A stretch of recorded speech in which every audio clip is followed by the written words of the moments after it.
Welcome, everybody, to the Broken Campfire podcast. I'm your host, Andy. And one of the reasons why this podcast is the greatest podcast in the world is that we don't just have one host, we actually have five. So I got Vito, John, Flask, and Greg at the ready as well. How you doing? And you make five. Hey. Yeah, and I'm number 5, actually. They make me do this every episode because they don't want to. It's the rule. All right. So we have some announcements for you, some news, and that's that you can reach us at brokencampfire@gmail.com and at our Twitter at brokencampfire. Oh, that is news. I think that's olds, actually. And hey, I'm not a very funny man. Maybe I'm just sapped out of of coming up with the intro bits, but I don't really got anything this week, so I figure, Well, what just do hop right into. That's like your thing, though. Yeah, let's just hop into the roundtable is I guess what I'm saying. The audience was funny. waiting for you to run out of intro bits before they Do started it. listening more intently. We haven't done Ira Glass in a while. You do No, it that's on okay. glass? It's not a good Ira Glass. Yeah, I don't want to And hear it. smoking glass? Is that what you said? Glass from the IRA. I love glass. Glass 'em. Vito, you missed us last week, so you owe us 2 weeks of glorious gaming news and But an we extra didn't long miss you. roundtable where you talk a whole lot and you leave nothing on the table. What do you got? Yeah. I wish I could help you out there, bud, but I had oral surgery and I can't open my Gross. my mouth too much. Ugh. So I'm gonna talk what do they say? Talk small and carry a big bat or something. Talk weak and meek like you're about to die. That actually describes the Yakuza games as well. Yeah, which I haven't been playing. Mm-hmm. But what I have been playing is Hades on the Xbox Game Pass. Never heard of it. Yeah, little indie title. I'm having a lot of fun with it. I'm like pretty addicted to it. I mean, I don't really know what to say about it. We've talked about this game before, right? A bunch. John It's come played up. through, and it won some awards. Maybe. Yeah, I played it before. One or two. Yeah, Won a I've couple just been awards. Been playing the shit out of it. Won More some than I runs? played any. Yeah, I won some runs. I won. I killed my dad twice. Mean. Probably ran into him about five times. It's a hard game. But I'm Yeah, I've really been enjoying seeing it. seen a lot of advice coming from John's corner, and I'm not sure that that's really what a real gamer would do. In I terms of mean, you I don't know if accepting he's such giving advice. me any. After Vito had his jaw wired shut, he was just streaming without his mic on, so John was typing advice. I Mhm. give Vito gentle right. suggestions. I don't tell Yeah. him what to pick and what to do. I don't Go want him this to way, waste the go time that that I way. wasted. Pick Yeah, up but I was that making some object, good kill that decisions, guy. right? I mean, what'd you think? Well, What'd did you you- think? did Did you- you did- any advice? The run you beat, you did that with off the mic or whatever. That you run was beat ridiculous. one on the mic and then you beat one off. So that run was the second run that I beat, and that run was with the fourth aspect of the Stygian sword, the what do you call it? Excalibur, which is cool. That's in the game. But that sword is like super OP. Yeah, I like it a So lot. I almost didn't even feel good about winning that. I mean, I Slow think and by the ti- powerful, baby. slow and powerful. Yeah. By the time I got to Hades, I think I had like 3 Death Defiance ready to go at the start of the fight and like a full health bar. You had to go on. You Uh, picked the right. Because the Daedalus hammer, you can increase the area of like the consecration, the Y move. Oh, I think yeah, that's you good. did pick that one. Oh, okay. But you did it without Um, me saying anything. You just picked it. Yeah. Yeah. Vito's got it going on. He still has a lot of stuff to unlock still. Dude, Like, there's so much in that like stuff he game. It's didn't even crazy. know he has to unlock. Yeah. Yeah. Uh, Yeah, and I think the difference between this game and other roguelikes, like I'm dabbling a little bit with Nuclear Throne, which I like. But this is just so much more full game. I mean, it's got a narrative that unfolds, as you're playing, and it's interesting. It's very immersive. The voice acting's awesome.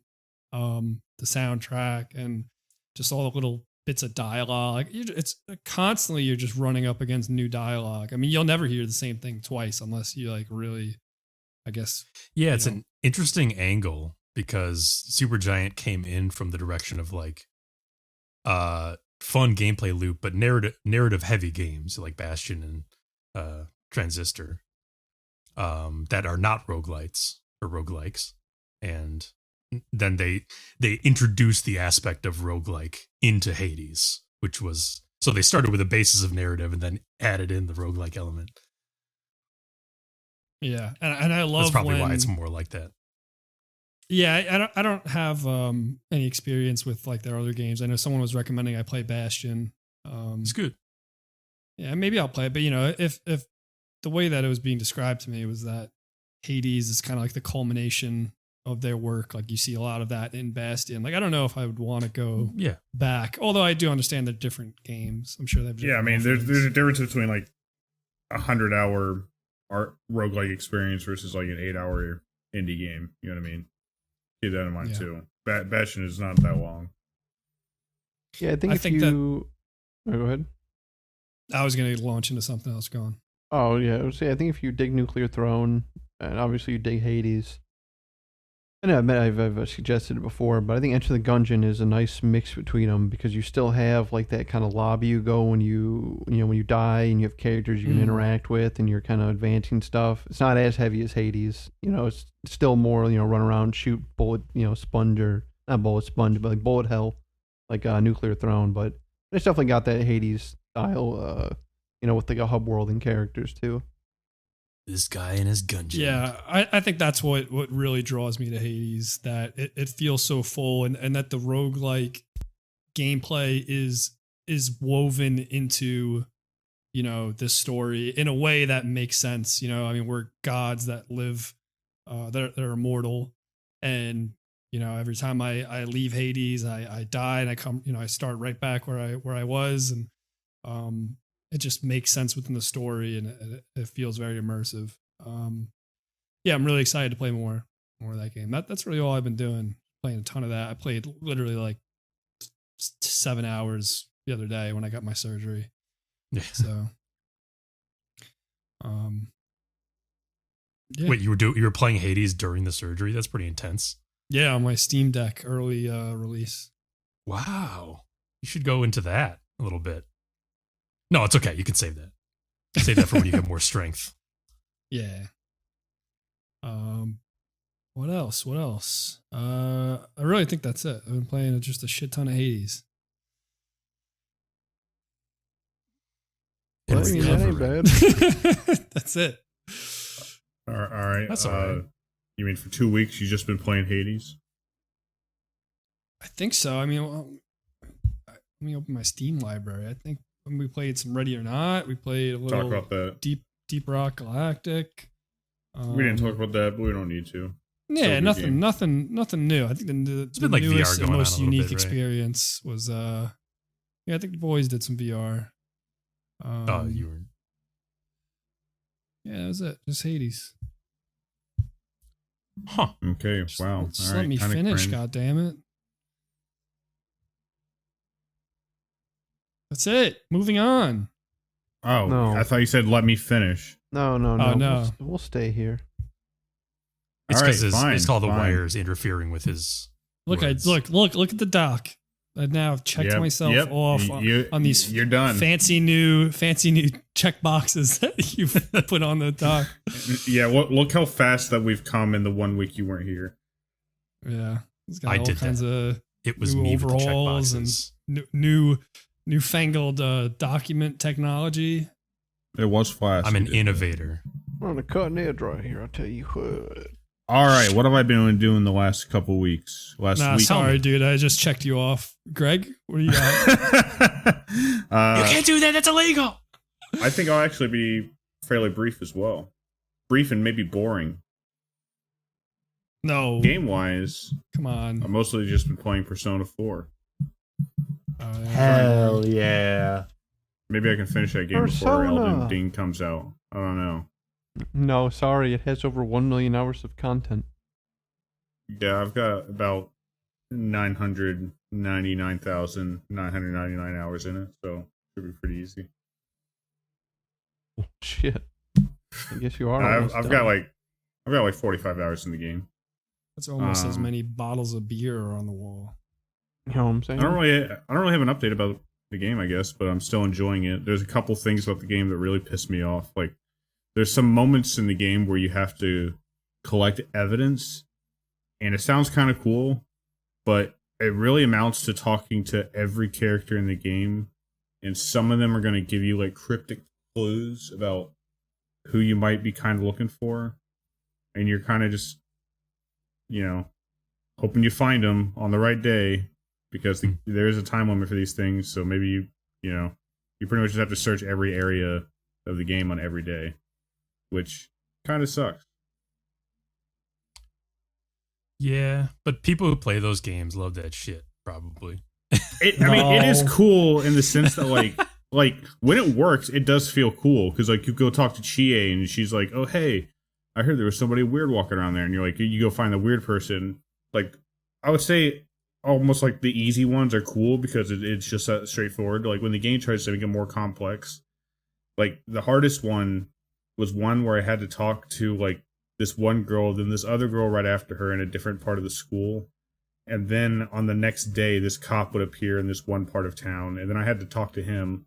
And then on the next day, a different cop would appear in a different part of town, and I had to talk to him. And then I would be able to move on. But like those two cops, like the cop would only appear on like a Friday or something like that. This cop would only appear on a Saturday. So you gotta like wait. So if you large fuck it spans up, of time. yeah, and it kind of like freezes all the characters too, because like what you want to be doing when you're spending this time is really be talking to like characters in between dungeons and stuff, and like leveling up your social links with them and like hanging out with them gets you bonuses and shit like that. But when the game is in one of these investigation sequences, everybody is just kind of like frozen and nobody wants to hang out with you. So like if you're on the wrong day, you just pretty much have nothing to do except like literally waste time until you get to try again. That last one I just talked about frustrated me so much, and I was like running on a short time clock for some things that I just looked up a guide to get through it. Oh, I'm telling. Fair.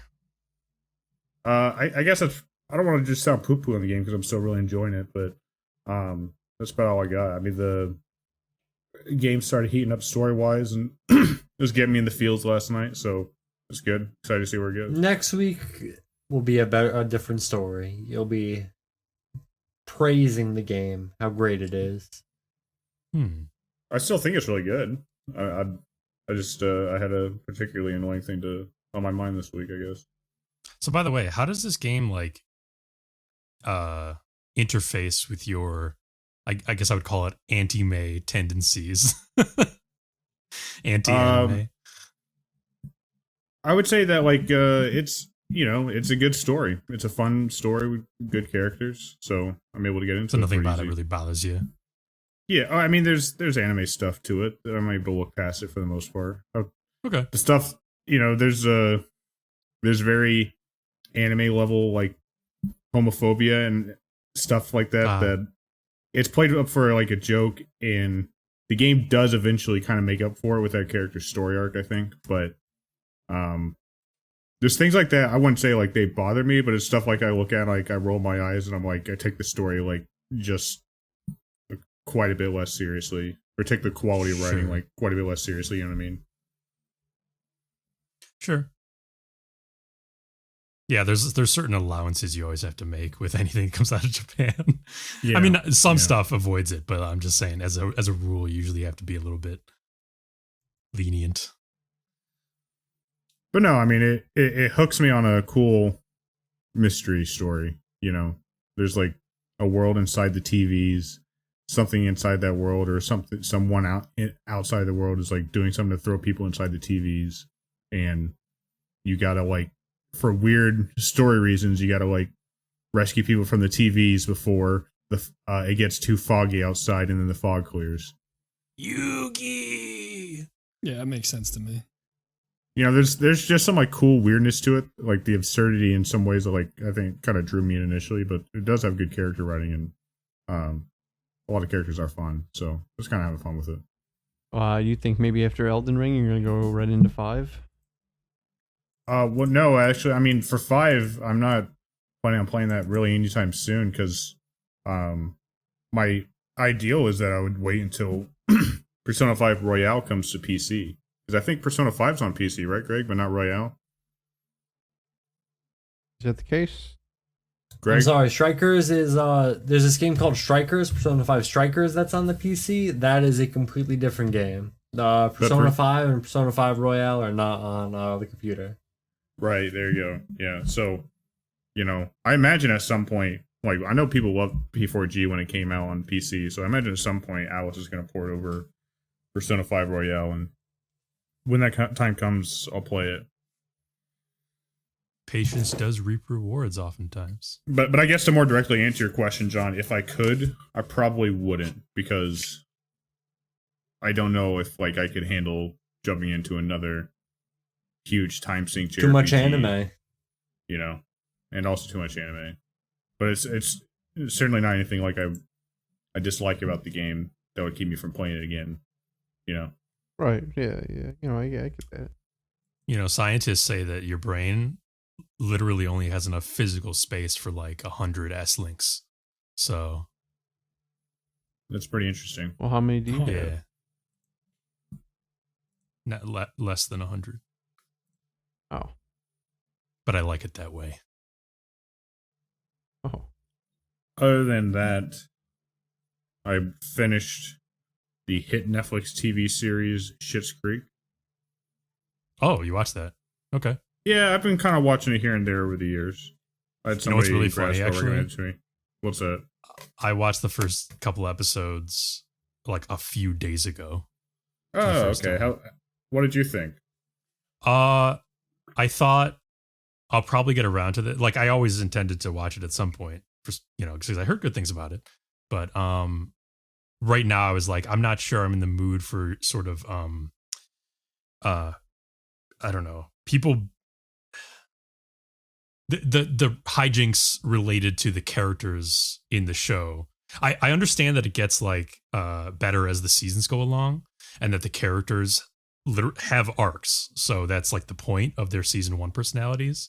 But I was a little bit like, oh, I'm not sure I'm in the mood for these types of personality types. Insufferable rich people. Insufferable rich people, you know, clashing against small town, you know, normal people.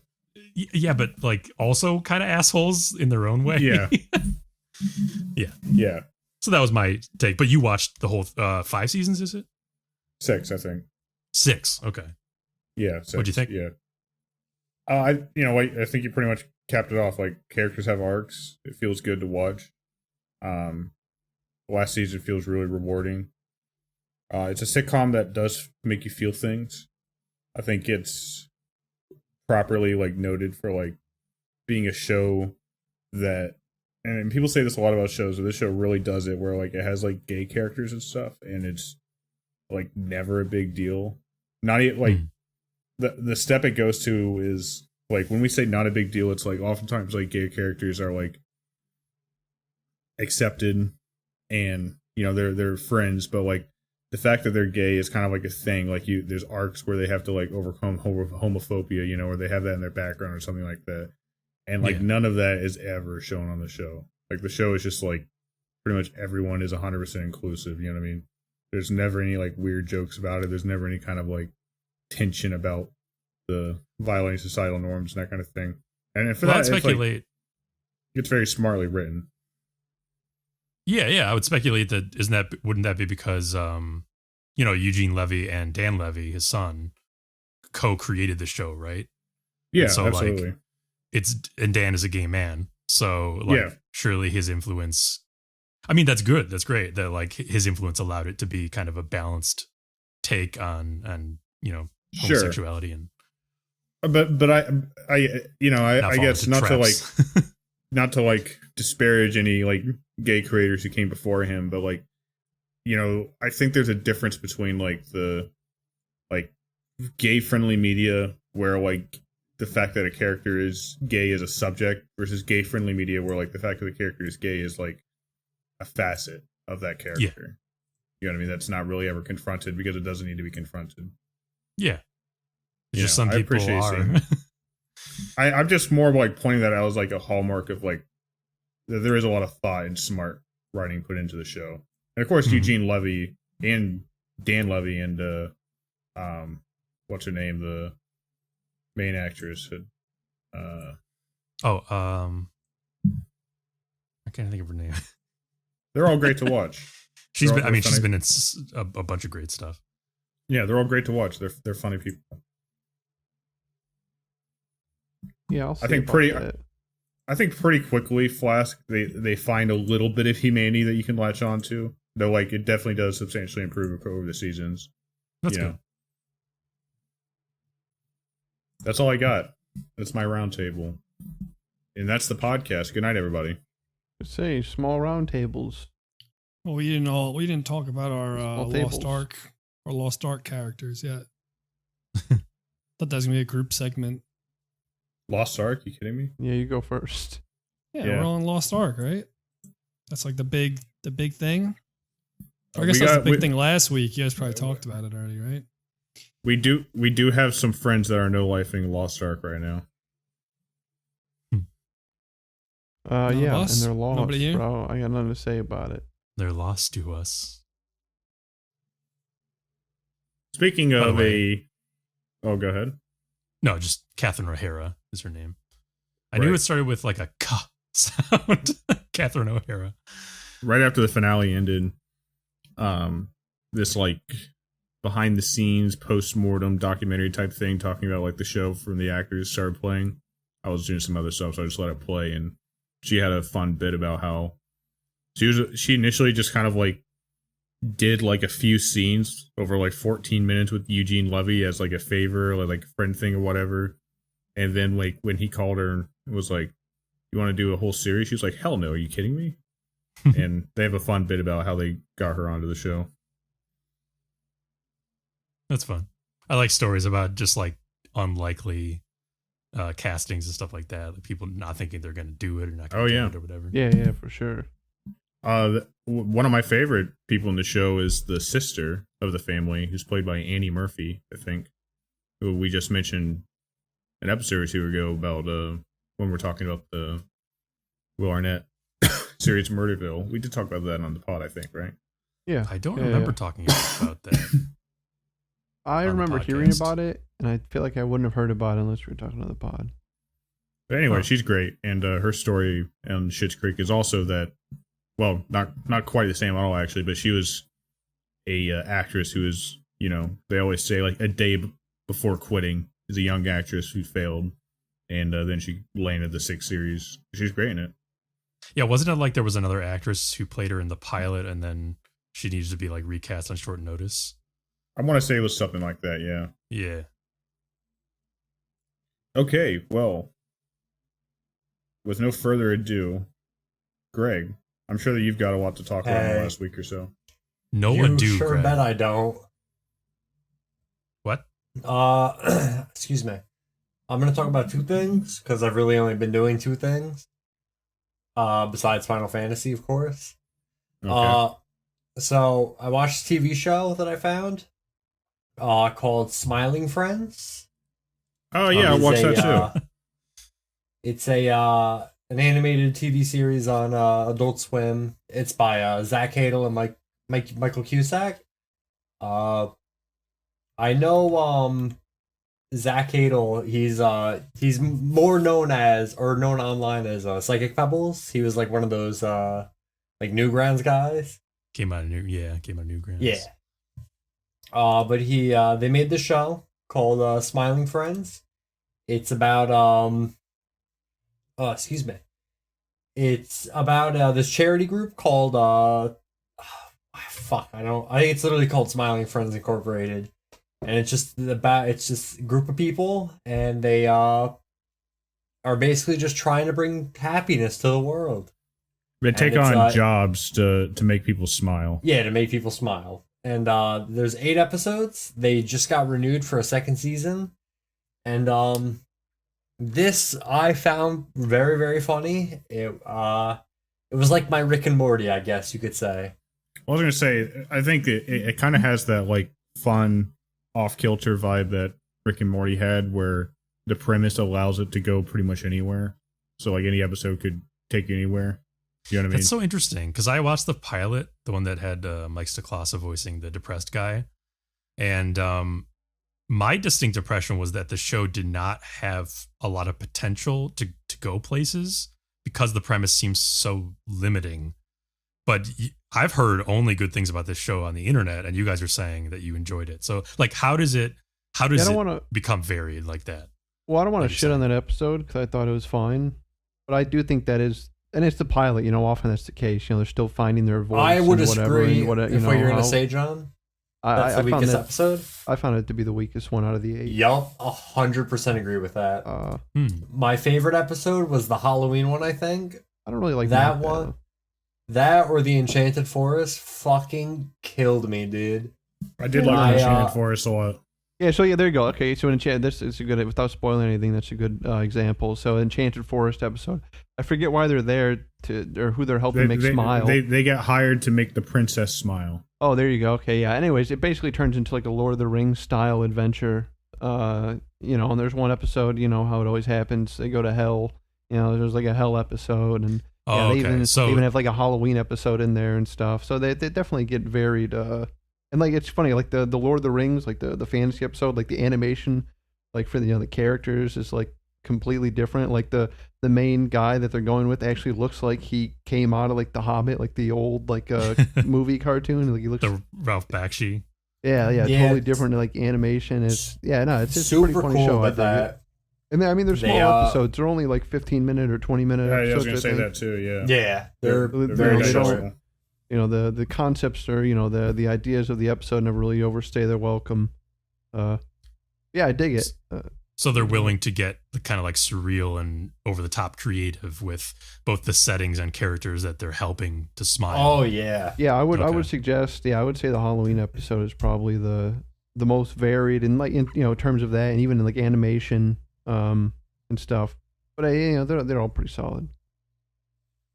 I may have to give it a shot then, now that you guys are recommending it. I think you'd like it a lot. I very much love that. I'm very excited for season 2. And also has a lot of voice actors that I liked a lot. Like it has the guy from Sick Animation, like the main dude. He's the boss for the place. What? Yeah, really? Yeah. Well, I mean, like I said, if you enjoy like those YouTube, like the other guy, Michael Cusack, who Greg talked about, the video with the Australians, Siggy Butt Brain. Oh, Siggy Butt Brain. That's that guy. Yeah, so it's like I was going to say their YouTube style of humor. It just rolls. Oh, okay. It's the same thing, just like a show. Yeah. It's very like, it feels very like internet meme savvy in a way that's not like offensively Reddit mainstream cringy. Not like an executive telling you, "Oh, we got to get memes in there." Like people, whatever. It's just people our age, making jokes that doesn't seem like they actually make fun of that in one of the episodes. I laughed out loud when I heard a character go, I was like, really? They tried to get I don't know what the podcast was. I'm sorry. I know we're supposed to probably polite to plug other podcasts. But anyways, they were on it, and they almost got Chris Chan, or I guess you can call him Chris Chan, whatever. They almost got him for a voice, but he's in jail now, and they cannot get him to do a voice. But it was going to be just quick. It was going to be in the episode where they investigate the murder at the burger place. He's gonna be like the grease stain on the ground. Yeah.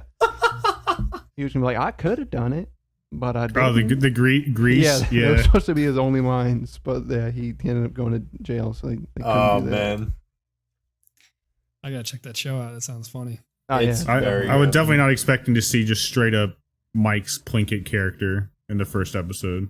That was I know that was a nice twist. Yeah. That's pretty much the only thing I remember about that episode, but yeah. But yeah, very good. Highly recommend. I'm very excited. I want to watch certain episodes again, just because I thought they were very funny. It's already been show. picked up for season 2, right? Yep. Yeah, what's I guess the last thing I'll say about it, because both of those people, they're on YouTube and they're animators first. So like you said, there's there is like a lot of like just small stuff going on in like the background, just animation wise, that you can definitely watch it multiple times and catch like the different little weird things. A lot of good talent in that show. Yeah, for sure. On and off screen. Oh yeah. But yeah, so that's Smiley Friends. And the other thing I started yesterday. I'm only like 7 hours in. But I bought No Man's Sky because it was on sale. Nice. So I've started my my adventure in the No Man's Land. I'm a narcissist, so I started the game and I discovered 4 planets and I proceeded to rename the planets after myself. Are they all just named Greg? Greg 1, No, Greg 2. no, like they're like named like by classic the Quinn thing, Andy. Garquin Prime. You're talking about Quintax 2, 3, and 4, and Quintessimal, of course. The greatest planets. Slowly the universe will become Quinn. Yeah, soon. But I've been playing that. That game is super enjoyable. I don't know how it was when the game first came out. I'm guessing it did not have all the content that I'm seeing right now. Oh yeah. But it is it's a blast. I really mainly bought it to try it in VR. I haven't done it in VR yet though. I was probably gonna do that like tomorrow. But it is. That VR mode is included, or is that a mod? Yeah, it's totally included. Oh, it's just one of those things that they added after. I will say, I mean, if you like the game now, it's still kind of grindy, but it's definitely got a ton of stuff to do. But I mean, a lot of people have talked about this. But this is, I mean, they've put at least 12, if not more, like big, substantial updates. The game is definitely at a point. And I don't know, you could make arguments whether this is good or not. I mean, it still came out in a complete shit condition. The game is definitely at a point where I think it's as good or better than what they were originally advertising now. Obviously, it wasn't when it was at launch, and it took years and years to get there. So, like, you can still make arguments. It's, like, pretty shit practice. But they stuck with it. They could have just dropped the game and tried something else, but they did not. Is there much multiplayer interactivity these days? Well, when the game first came out, there was no multiplayer. Right. You could literally see like a floating dot or something, and now there is. And they straight up lied about it. Yeah. I think every time they were they did. I think eventually lie about it, but a lot of times they were just like, oh, I don't know. It's like, what do you mean you don't know? But anyways, now there is actual, like, I can land on a planet, I can see Greg, we can walk around with each other and go to a space station together and stuff. But like, is there any point to that? Like, can you guys like cohabitate and that kind of thing? So I actually did. I got a little message. I think it was the last thing I did. Beyond hanging out with your friends, of course. That's always the point. But so there's this little place that I can go to. I didn't get that much info on it, but it's like a space station where a bunch of basically all the players can like meet up at this place, and you can do missions together to get like credits and coins and all that. You can do. I don't know exactly what they are because I myself have not gotten into too much. I don't know. I think there definitely are little group missions. You can go like, go explore this like ship or something, or go find, I don't know, fucking life form on this planet. Yeah. So there are missions. I just haven't done anything yet. It's mainly been me trying to keep my suit from exploding in on myself most of the time. So but yeah, I really don't have that much to talk about it. I just started it like yesterday, but I'll have more next week because it's fun, and I like it. Right. So far, I looked up real quick. They've had 18 named updates. I guess named updates are like non patches or whatever, stuff like that. So like 18. They had one just recently, I think, called like the Sentinel update I saw, and then that's why it was on sale, so I just picked it up there. Did you get it on Steam? But yeah, I got it on Steam like $30. Nice. And that's No Man's Sky. More, stay tuned for more. All right. Thanks, Greg. Thank you, Greg. Yeah, no problem, man. Thank you, Greg. Sorry, I didn't have the docket open, so I wasn't sure who came Oh in. shit! Wait, hold on one sec. I have one more thing actually. Done. This is just a quick add-on for last week. My God. But I did beat Pokemon. Literally, I was 5 minutes from the ending last time we talked about it. Yeah, I was gonna say the that's recordings that you gave me for the highlight video Oh, it was literally in. were like you I were, was like, you were oh, throwing okay, around cool. gods and That was shit, and I was pretty like, funny. where is he in this game? Yeah, literally, I got off this to go to bed. I was like, I'll play like 5 more minutes, and I beat the game. I was like, all right, cool. Oh, that's hilarious. Oh yeah, that's it. That's now I'm done. Now you're done. You done? All right. Now we will move on. John, let's say I gave you 10, maybe 15 minutes. You think you could do a roundtable in? Easily. All right, let's see what you got. Make it happen. All right. So mostly I've just been playing more Humankind Ancestor monkey game, and I've gotten to the point where I think I have seen the loop, seen most of what the game has to offer, and now I'm just kind of in the loop doing it over and over until I can get evolved. You know, I think I've Does that explored the feel good? map. I've seen like the different regions, made my way from the jungle to the savannah, to the desert, all the way to the beach. Let me tell you, it was a long journey. I got about 40 hours in so far, and like I said, I could probably stop now and say, you know, I experienced the game. I mean, even the last achievement I got, because you know, you evolve into different kind of sections of apes or whatever, and you know, they split them up into different, I don't know, whatever the species. And the last one I got was become the Ardipithecus ramidus. Call him Artie, and you know, you can look at the Steam, you know, the global achievements. Only 4.8% of people have gotten that, and there are, Whoa. I mean, like 3 or 4 Wow. after that. Nice. These I'm are actually the looking at it, artistic yeah. monkeys. So, They can paint finally, or sculpt. No, I ain't painting yet. That might be Lucy. Yeah, I'm actually looking at the achievements right now. The Heritage is launched the last possible evolution in Ancestors of Humankind Odyssey. Only 2% of people have this. I feel like Well, many also, people. A lot of people just probably haven't played much of the game, right? Well, I mean, Well, it's been compare out that for a to, like, couple of the- years. Compare that to like the first evolution. Like, what's the drop-off rate? All right, well, I'll say this. Okay, so the first achievement, because there's not a lot of achievements for this game. There's only 13. First achievement is called Save the Kid in the Opening Sequence. It's pretty much like the tutorial. That's what they tell you to do. That's a 79%. Yeah, so 80% of people down to Well, 2% beat the game. Check this out, right? So then you got the real hero. Pretty much the first thing you do, you're a baby, save the kid, the game starts. Heroic baby. Genetic manipulation, give a head start on your neural network. I'm pretty sure that's just putting like, you know, unlocking one skill. So you've played for 10 minutes. Drops down to 24%. I mean, there's a huge drop in between just that very first kind of almost like holding your hand, saving the baby, and then, you know, when the game starts and it tells you nothing, it pretty much drops down to 24%. That makes sense. Not all apes can hack it. They didn't get it. Yeah, I mean, Gamers, they didn't get it. It was too big. The game's too big brain for them. even stuff like conquer the fear of the unknown 5 times. I mean, you can do that in the first 20 minutes if you wanted to, at 13%, and then, yeah, it just drops from there. Damn. Yeah, I don't blame him. Like I said, it's a very tough game to pick up. You know, and there's a lot of smooth brains out there. John, let me ask you. There's a lot of smooth brains out there. That's one thing I know. This game's nothing for the Hobo King. I do a podcast with a bunch of them. What? yeah. That's what I'm saying, dude. I What handle Hobo podcast Tough is that? Life. Fuck you. John, I have a question for you. Just out of curiosity. You said you went on like Yes. a journey to different locations. Is the map large for a video game, or is it just fair sized but you move at pace of monkey?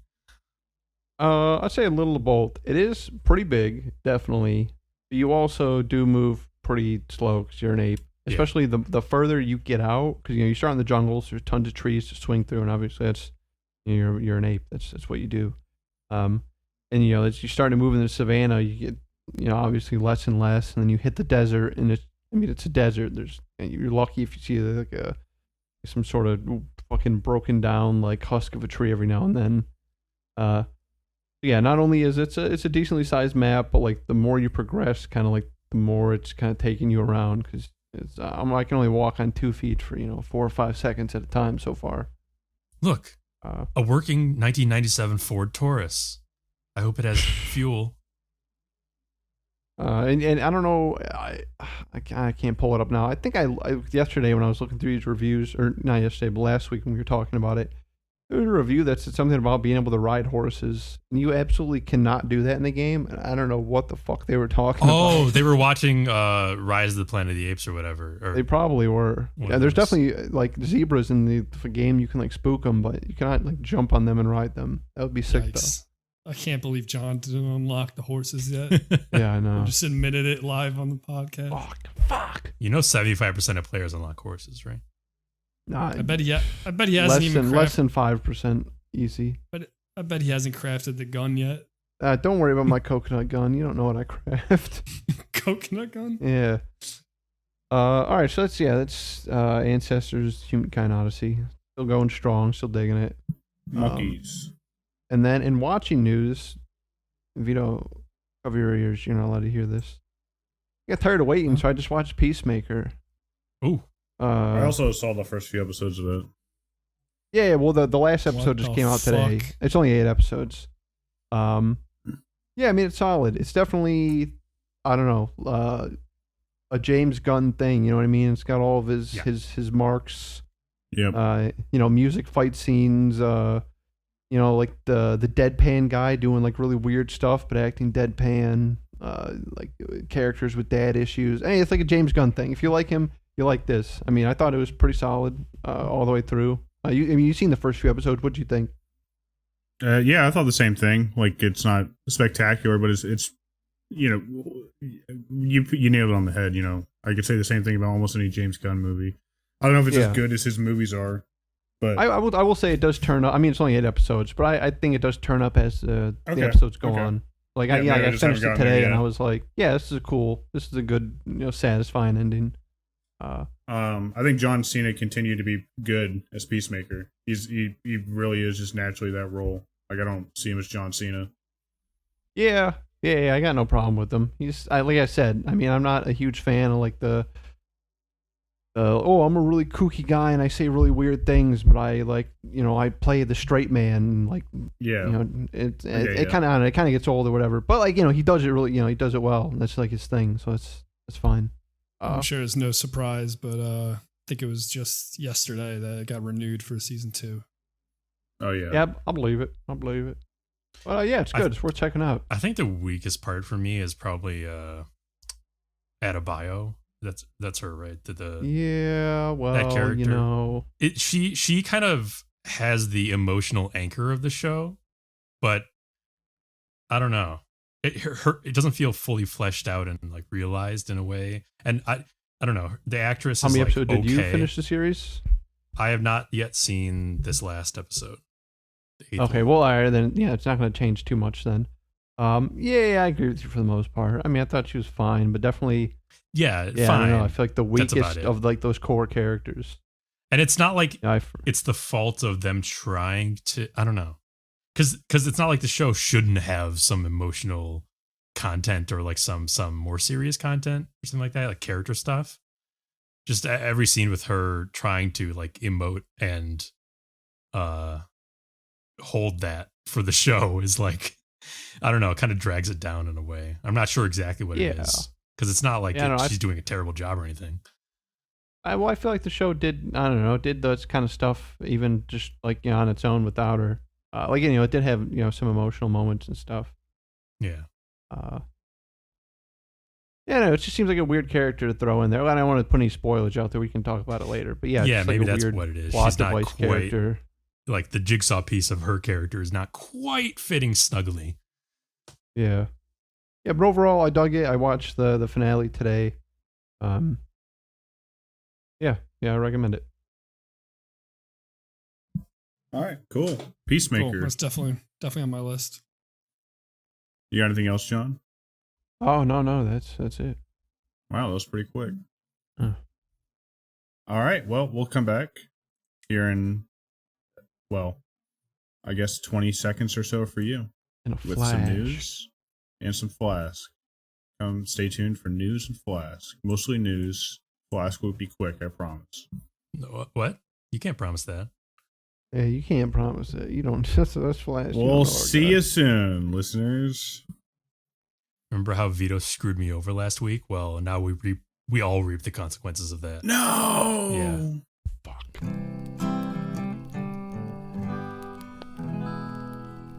Catch us at hotdiggity@dogmail.com. Email us at hotdog.com. You know, that reminds me, before we go into Flask's Roundtable,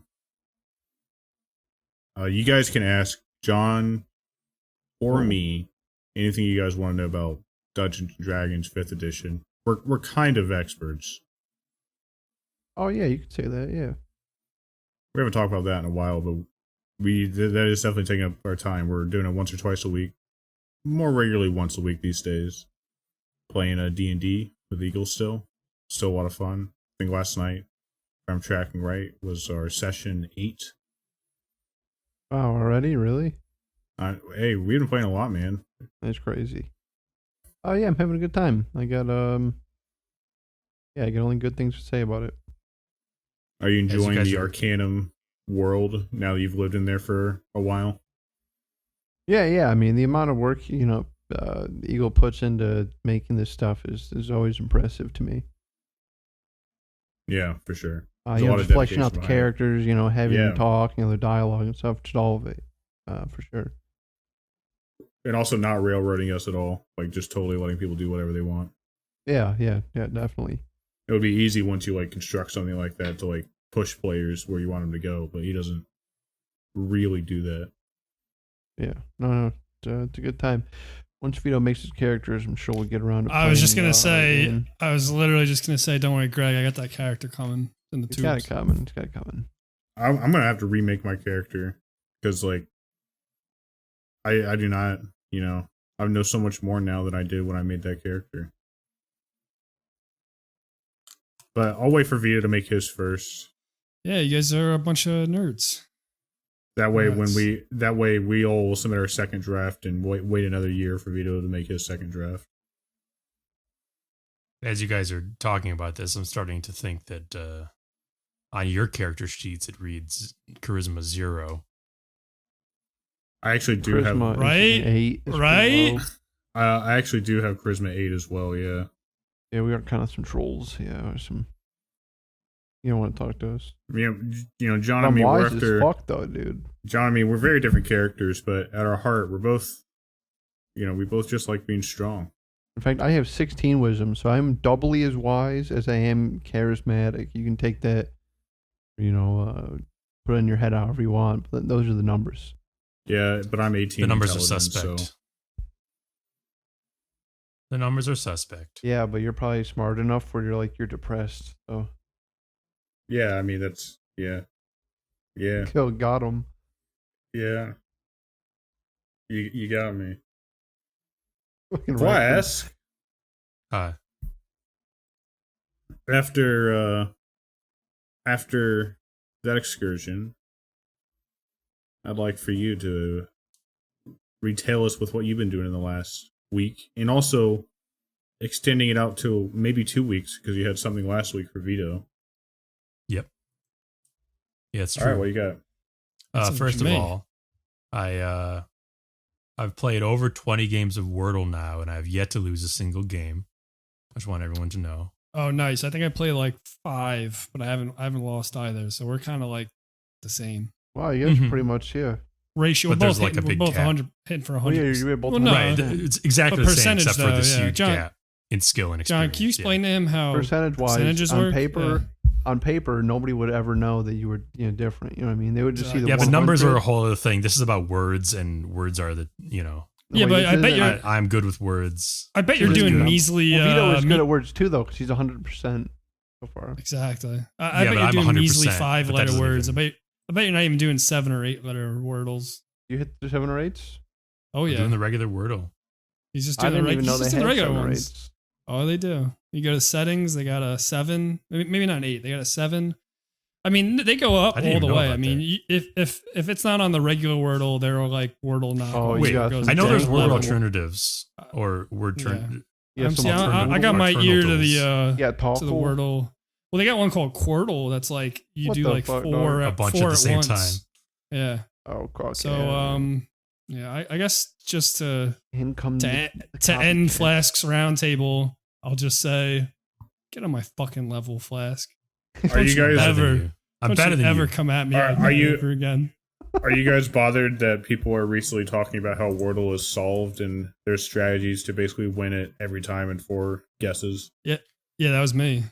This there's a YouTube video that will not leave my recommendations about it has like 6 million views and it's like Wordle's That's solved. basically it, yeah. No, Yeah. that is pretty lame. I mean, that's I mean, if you're a super genius, I guess there probably is like a word you could start with every time that's got like the most vowels or something like that. But I don't play like that. I just start with whatever words in my head that day. And that's what I'm makes saying. it You're fun. playing to have fun. You're not playing to Yeah. become the master Wordle. You know, it's like, yeah. I don't That's know. what Some I people do. like to get I too have fun swept every up in day. the concept of like winning, and it ruins Exactly. everything. Were you saying that the regular Wordle game has options to set more letters? I thought the regular Wordle, if you just go to the little gear, it has an option to go to 7. I also was Okay. I was playing like a bunch of like knockoff Wordles. Maybe it wasn't the.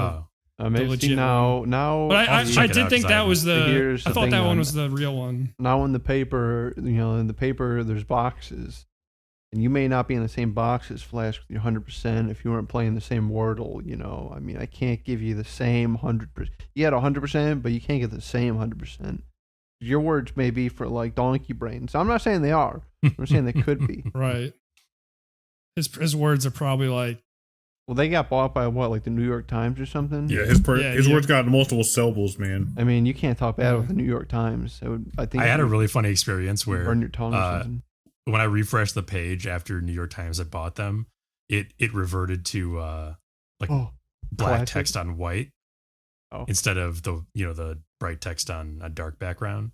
And I was like, damn you, New York Times. But then I saw that there was a setting to change it back to A dark, dark mode. mode. It's just funny Yeah. that New York Times purchase of it turned it back to the light mode for me. It isn't the New York Times version, by the way, that has the 7 letter. I just Okay. Yeah. Motherfucker. All right. Well, I'm playing the official legit version. If you go to And, wordlegame.org, which I don't know who fucking owns that or what that is or how I even found that. I think The I New York probably just wanted Post. to play Wordle and I just Googled Wordle and like a bunch of shit came up. But they have options for 4 to 11 letter words. I've definitely done. Okay. I think I did 111, but it was hard. That could be fun to try, though. You know what? I probably wouldn't bother if I were you. Oh, I'll bother. Probably Out of you can even spite. turn it down 4. 4 is probably more your speed. I'm not even engaging with you anymore. I said my piece about Wordle, and I'm going to move on to I played Alan Wake Remastered, Oh, which is Alan Wake. so are but you mastered about it? You know, the parts. Okay. Yeah, the different parts of the game. I mean, I'm not going to say too much about Alan Wake itself because I think we may have even mentioned it in the podcast before, like talked about it on the podcast before. Maybe. Suffice to I don't say, remember. I've always liked the game. You know, I don't think it's brilliant in all respects, but I love the vibe. And I've always personally liked the flashlight gun combo combat. And the remaster feels pretty much just like my memories of the original, potentially with minor improvements and fixes that I'm not really noticing. I mean, it probably looks better graphically. You know, if you put it side by side with the original, I'm sure you would definitely see an improvement in graphical fidelity. But mostly the game is its dark forest aesthetic, which I think always looked good, even back in the original. The real treat for me was to finally have the 2 DLC expansions freed from old console jail, where they were trapped for so long. And the DLCs are not very long, and they mostly reuse locations and assets from the base game. But as they go along, they get more creative with that usage. And I'd say the second DLC, which is the Writer, is the more fun, or was the more fun of the two for me, because it sort of has this dreamlike progression, right? That makes for fun gameplay and environments. Pretty sure I played both of those back in the day. Yeah, it's fun to revisit them after so long of not even being able to touch them anymore. Right. I mean, I guess I could have thrown a copy of Alan Wake into my Xbox 360. Probably still owned the DLCs on my hard drive. But regardless, the DLCs do continue the story of the game, so they're essentially an epilogue to the main game. So it's nice to have them on PC now. Yeah. Not much more to say about Alan Wake Remastered. It's still a good game.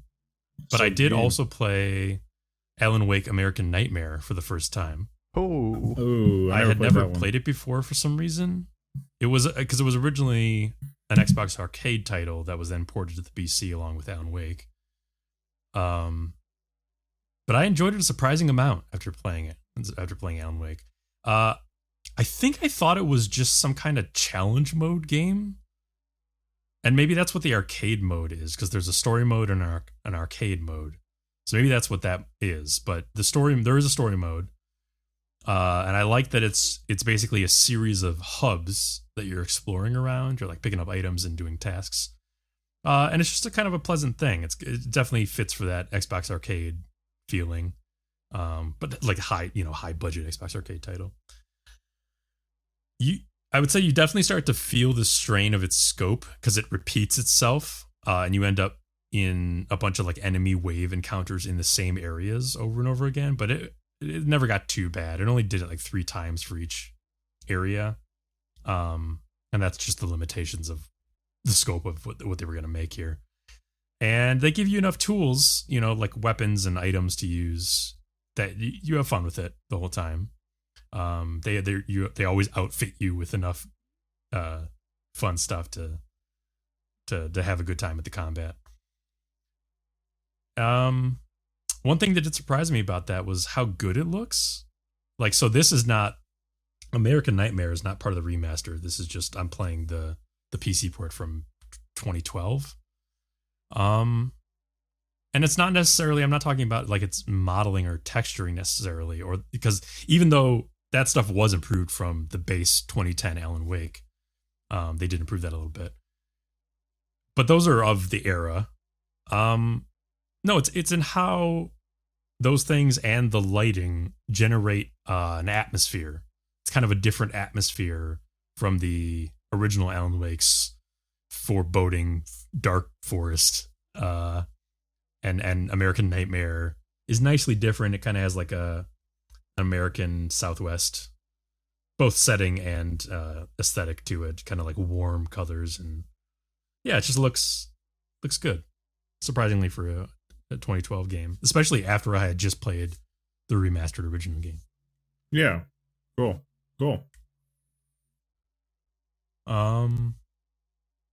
Yeah, Alan Wake. And I mean, the reason I played these is one, to just, get the experience of Alan Wake Remastered, but also because I am planning to replay Control at some point. I got it free with the DLCs on GOG a while back because they released, that was a great giveaway that they had. And so I'm going to be able to play the DLCs for it when I replay the game. And I know one is Alan Wake based, so I wanted to replay Alan Wake before that. And plus, I think in my mind, do we have it confirmed that Alan Wake 2 is in development? Yeah, we saw the teaser at the Game Awards. That's what I thought. Yep, cool. Glad you're enjoying it. That's a game that I felt like didn't necessarily need a remaster, but I'm glad it seems like it was done pretty well. And of course, the freeing the stuff off the Xbox 360 arcade, I appreciate. Or the Xbox 360 they did remove in general, not the arcade. Right. They did remove the product placements, like the trucks and the batteries and stuff like that. That makes sense, I guess. But what I appreciate is that they retained the music licenses and stuff. You know how there was like a license track at the end of each chapter? They retained all that, so it's not like the stuff that's important or integral to the game was changed. So that's nice, because oftentimes that does happen with a remaster, which is unfortunate. Well, even like Hideo Kojima's Death Stranding, pretty soon no gamer will be able to experience Norman Reedus chugging Mountain Dew. Monster. Monster. Yeah, that's a shame. It's a crying shame. And the last thing I wanted to talk about is the Vito thing. I played. I assume that was Wordle. No. I never even mentioned Wordle. That was just a little teaser. No, I played through the Halo Infinite campaign. Oh. Yeah. Another weakling couldn't wait for his friends. I don't. It's all right, I'll play through with John. I am the Master Chief. I need no other help. Press X to doubt. All right, did you play on legendary mode, and how many skulls were on? No. I didn't need a challenge. I just wanted to experience the the gameplay and the story. That game is not. I feel like we're all on the same level. None of us will play that game on. I think I played it on heroic, and I should have played it on normal mode. Honestly, not because it was too hard, but it was like too hard for the experience. Like the game's not that fucking good that I need to be playing it on heroic. Yeah, I played it on normal, like I play most games, for the first time at least. I respect that. And yeah, it's one of those things where like I feel that challenge or more challenge would have only kind of slowed my pace of getting through the story instead of being a new way to approach the gameplay loop. Yeah, there's a couple like bosses where I died like a million times, and I'm like, why am I doing this? What am I trying to prove that I need to do this on heroic? Like, yeah, I play games on hard before. Like it doesn't even on this game. Even on normal, the brute bosses are a huge, just sort of like, you just really have to step up and handle them, and they can kill you a bunch. And just shoot them, bro. Just shoot them. Yeah, I thought the bosses were a cool addition. Assuming, I mean, I don't know if they're in like the other Halo games after 3, but I was very frustrated with the. Did you run into the? I'm pretty sure it's not optional. The double brutes. One's on a brute cycle, and one's got a turret. Yes.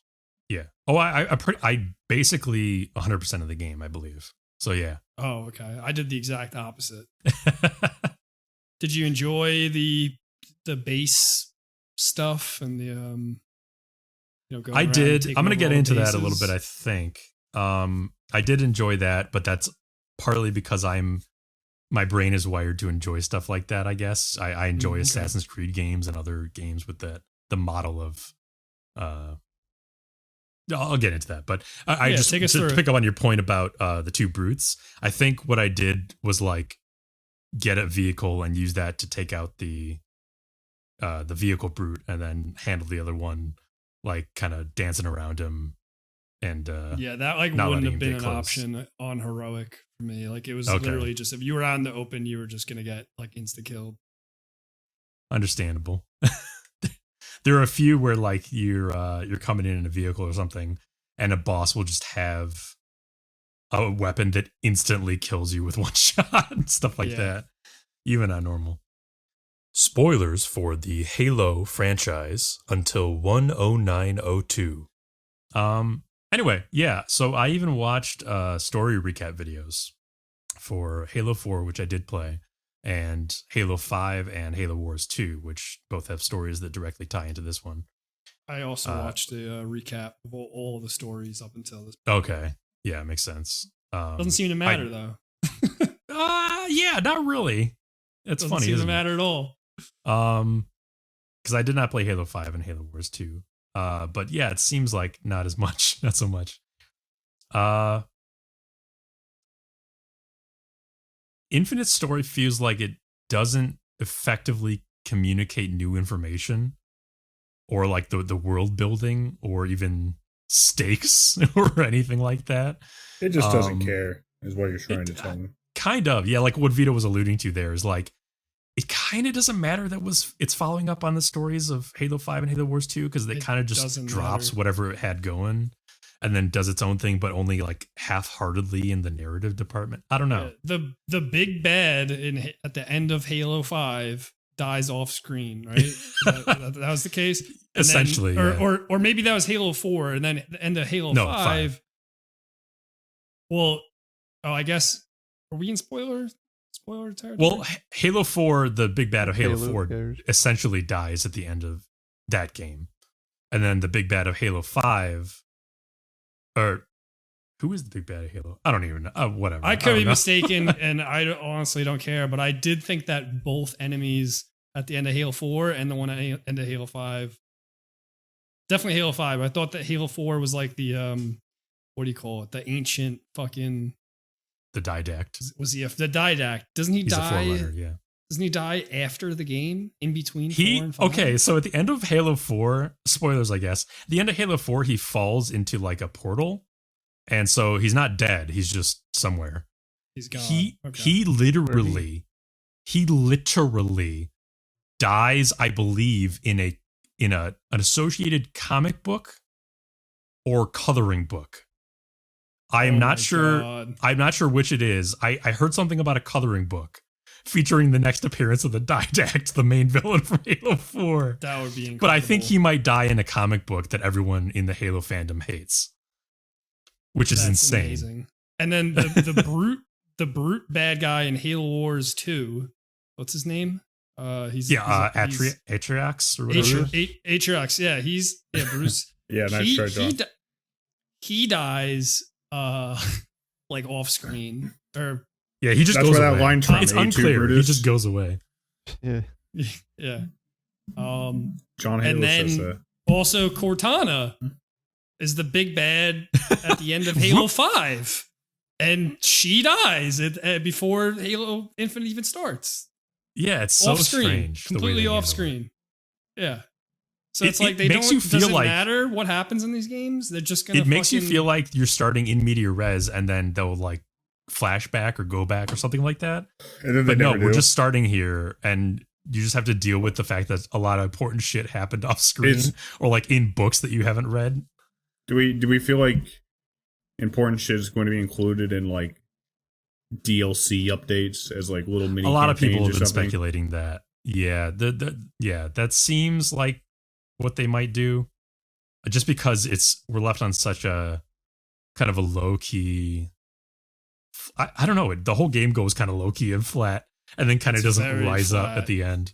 Yeah, and I don't care at all because I wasn't following the story anyway. But I just imagine if you played Halo 4, and then that happened to you when you started Halo 5, and then you played Halo 5, and you're like, oh fuck, Cortana, she went mad and she's fucking got this army of, she had all the robots in the whole universe on her side, and she's holding the universe hostage, and she's all powerful. And then the game starts, and she died off screen.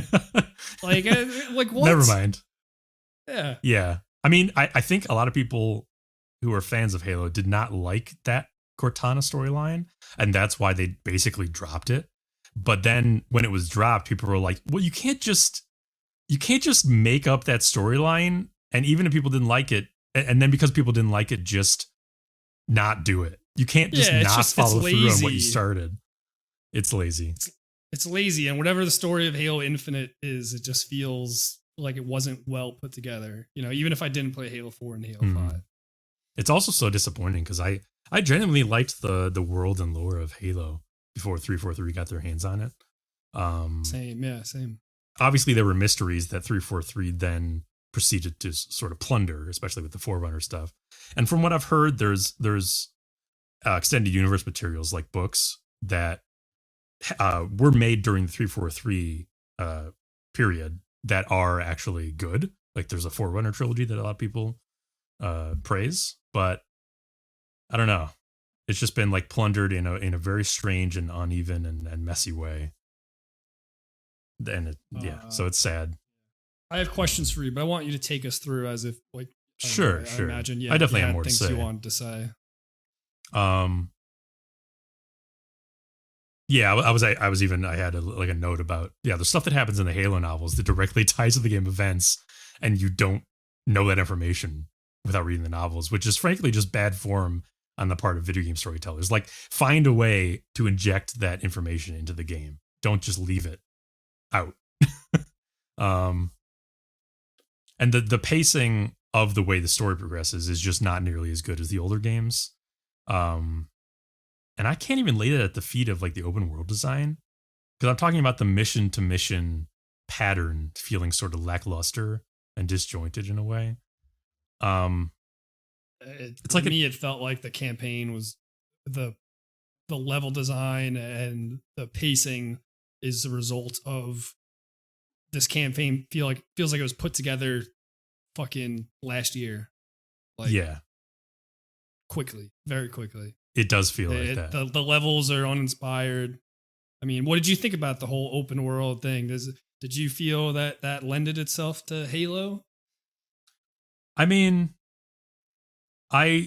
yes, I did have fun with it. I said I couldn't really blame it for the way the story is disjointed, but like, I definitely don't feel like it helped. There was a certain binding element of the previous game's linearity that allowed the narrative to kind of flow. It felt like this game played the notes of a Halo game, but didn't really flow like music, like the earlier games did. Yeah. And I feel like part of that is the fact that the linearity, the pace is so broken up by going around and doing Assassin's Creed-esque or Ubisoft-esque, tasks, busy work essentially. So you're spending a lot of in-between time between the beats of the storyline. It's so strange to make this big game that's supposed to be like the capstone on a franchise. Mm-hmm. And it's just like a sweeping up we're sweeping up. Where's I going with this?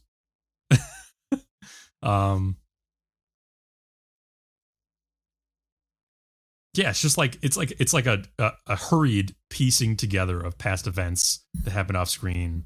There's nothing. It sounds almost like happens. hollow, like something was missing. Like three of your friends riding around in a warhog with you, blasting through. Right, that probably would have tied it all together in a neat little bow. That's what I'm saying, man. It's like I think we got into this on the pod at one point. Like, I get that they're designed to be single player games, but like, I don't think that every Halo game would maybe feel that hollow, but like, they're not. No. I don't think they're ever going to feel great single player, like not compared to like. I've never played one with single player. I think when you play this, you'll understand. This game, from the level design to the story, is just very flat, and I don't think playing it co-op is going to save it. I think it will be more fun because it's an open world game, and it'll be fun to ride around a warthog and do. But it's a very bland game. I don't think you guys are going to love it in co-op, honestly. Like, what do you expect from like Halo? Like, I mean, what would you say was in Halo 3 that wasn't in this game? And I'm not saying I disagree with you. I'm just trying to get better context here. The biggest thing for me was that the level design is like trash. There's basically two modes of play. You're either in this open world hub area, which is very bland. It's just copy and pasted the silent cartographer. What was it? One of the first levels in Halo? Halo that 1. Was one of the early levels. Mountains and forests. What you're saying? Mountains and forests. It's just that copy and pasted throughout a map. It's very boring, very bland. Lots of hexagonal like pillars everywhere. Yeah, just like mountains of hexagonal pillars. And then the other mode is blue Forerunner, structures, underground structures, whatever, and they're bland as hell, as you can imagine. It's just blue corridors. So there's no set pieces. I mean, think about the Halo series. No, always had I see what you mean. Yeah, incredible, it's like the one mission in Halo 3 on the desert where you're doing a raid or something like that, and there's all the friendly scorpions and shit like that, and that mission goes to one of the places. Scarab battles, and I mean, right. the bosses are some of the highlights as far as the gameplay, I think. But I think it can be summed up with what I said about the music analogy, which is like it does try to play all the notes of a Halo game, but the earlier games flowed like a musical piece that has been carefully arranged and curated, whereas this just plays them in whatever order you choose or in whatever order they just throw notes at the wall and see what sticks. Yeah. And it does not flow. Yeah, it's just not it feels like it was scrapped together real quick. And all that along with the best gameplay mechanics that a Halo game has ever seen. So it's very weird, but good. Think about how bad everything else is that I say that the game still, and I think when I talked about it, I think I gave it like a, if I were to rate it, I would give it like a 7 out of 10. So it's not like a shit game, but like Flask said, like this is one of the biggest franchises in fucking video games, it's like near sacred. Like how could you deliver this like this? One more thing about the story, just any reveals that happen are confusing because it feels like the characters relearning information they should already know or infer. So like even that aspect of the storytelling, we're talking a lot about the pacing and stuff and how it like, dovetails or doesn't with the gameplay. But even the way they tell the story is like very kind of odd and doesn't really have a big impact because the things they're telling you are like not that engaging and kind of don't make sense too much. But just to move on to the gameplay, I did have fun with the gameplay because it's basically a Halo with the Assassin's Creed open world outpost capturing style of progression, which, as we know, pleases my animal brain. But it's just that, and I'm surprised I didn't hear more people talking about how it's just the capture the outpost and reveal new points on the map and collect those points loop. Like, I feel like I didn't hear that as much in the discourse about this game, but maybe I wasn't paying too much attention. Not that it like was in the game, but that was what you're doing the whole time. Like that is the game. I don't know. Just I didn't hear that much about that, and I thought that was kind of strange when I got into the game. And it's like it's all that, it's that. Which other games? I didn't even do that. Yeah, I just followed the mission waypoint. I never did. I didn't capture one base. I was like, I'm not gonna bother with this shit. Okay. Yeah. For me, that at least kind of like broke up the just going from point to point or running through underground, gray underground rooms. It just all seemed the same. Like it didn't seem like any of the bases had a unique format or anything like that. I mean, maybe I'm wrong. Correct me if I'm wrong. They do actually kind of have different things going on. I'm not going to say that it wasn't like they tried to mix it up a bit. There's all sorts of stuff in the world that you're going around in. And I did enjoy navigating the worlds. It's not that interesting, but because it's like you said, it's not like there's like super distinct landmarks or structures or set pieces to see and visit. There's no and it's biomes not, or unique structures. It's all this kind of the same biome. I will say it is fun to sort of pseudo Spider-Man swing across the environment with the grappling hook. I was doing that all the time. Yeah. Oh yeah. And you kind of need to do that when you're traveling. Because the vehicles can get you, certain points, but it's only when you unlock the Wasp that you start being able to just like have unlimited traversal. And there are, there's fast travel. You unlock the fast travel points once you capture outposts. And they say that the game is open world, but they put you on a part of the Halo you're on that has been conveniently broken apart to block access to contiguous landmass. So you literally just can't move on.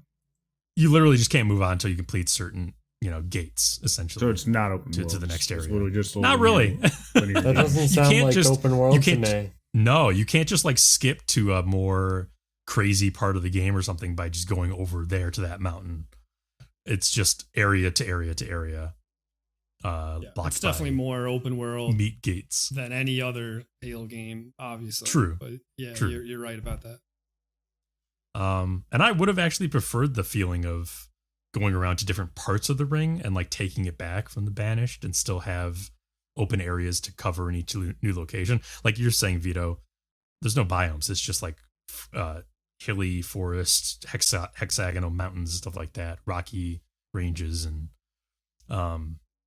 it would have been cool to go to different parts of the ring and see different environments. Like, say, I don't mean to sound like a previous Halo spoiled games. gamer, but you know, in open world, you usually have something to offer like that. You know, a little diversity and environment, not just the same big old environment. You know, it almost feels like a Forge map, just like one big Forge map. It does kind of feel like that, doesn't it? That is a good insight. Yeah, I can't think of anything else that I really wanted to like major that I wanted to touch on. There's one thing that did bother me, but it's incredibly minor and petty. The snapping. Be petty on this podcast. The snapping, like literal finger snaps that the AI do in this game to make things happen, is emblematic of a snapping epidemic in fiction right now. And I wish they would stop making characters snap to activate things, because it's really overdone at this point. And because of its flippancy as a gesture, it makes the character doing it seem kind of less like mature or considered. Yeah, that's one way to put it. Like a dick. No, it makes them seem like less mature, or like there's more flippancy to the action, the gesture, than just like doing something by just saying you're doing it or just thinking it and doing it. And that this is not just a Halo problem. This is at every corner of fiction right now. Stop it with the snapping. Cool down on the snapping a bit. I'm just telling everybody out there, all the writers and designers and stuff like that. That is that's a lot pettier than I thought you were going to do. But I told you. But that was a problem for me, the snapping, just because it was like literally every mission, go take this tower, Cortana snaps. Like, it was just the repetition that bothered me. But yours was far more petty. That's that's okay. I will say probably the best part of the game story is that relationship between MC and the AI. I liked all the sequences where her echoes are like reaching out to you. Yeah, and the interaction like with these two characters. And and I thought those dialogue pieces, again, they weren't like mind blowing or anything like that, but I thought those were the most interesting parts of the narrative. You know, me too. I just wish they could have been set in a more compelling narrative overall. Yeah. Yeah. I think that's all I want to say about Halo Infinite.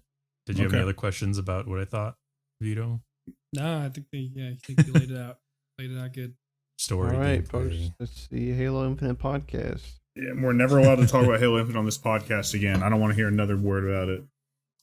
That's fine by me. All you guys are going to play it together, and you're not going to be able to talk about it, so that's cool. You're not going to be able to talk about it.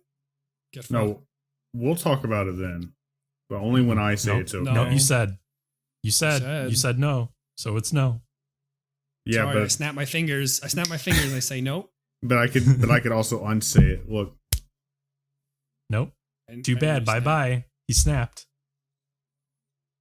I'll snap too, just for good measure. Yeah, see, no, I countered your snap with a counter snap. God damn, you got me with a counter snap. Yep.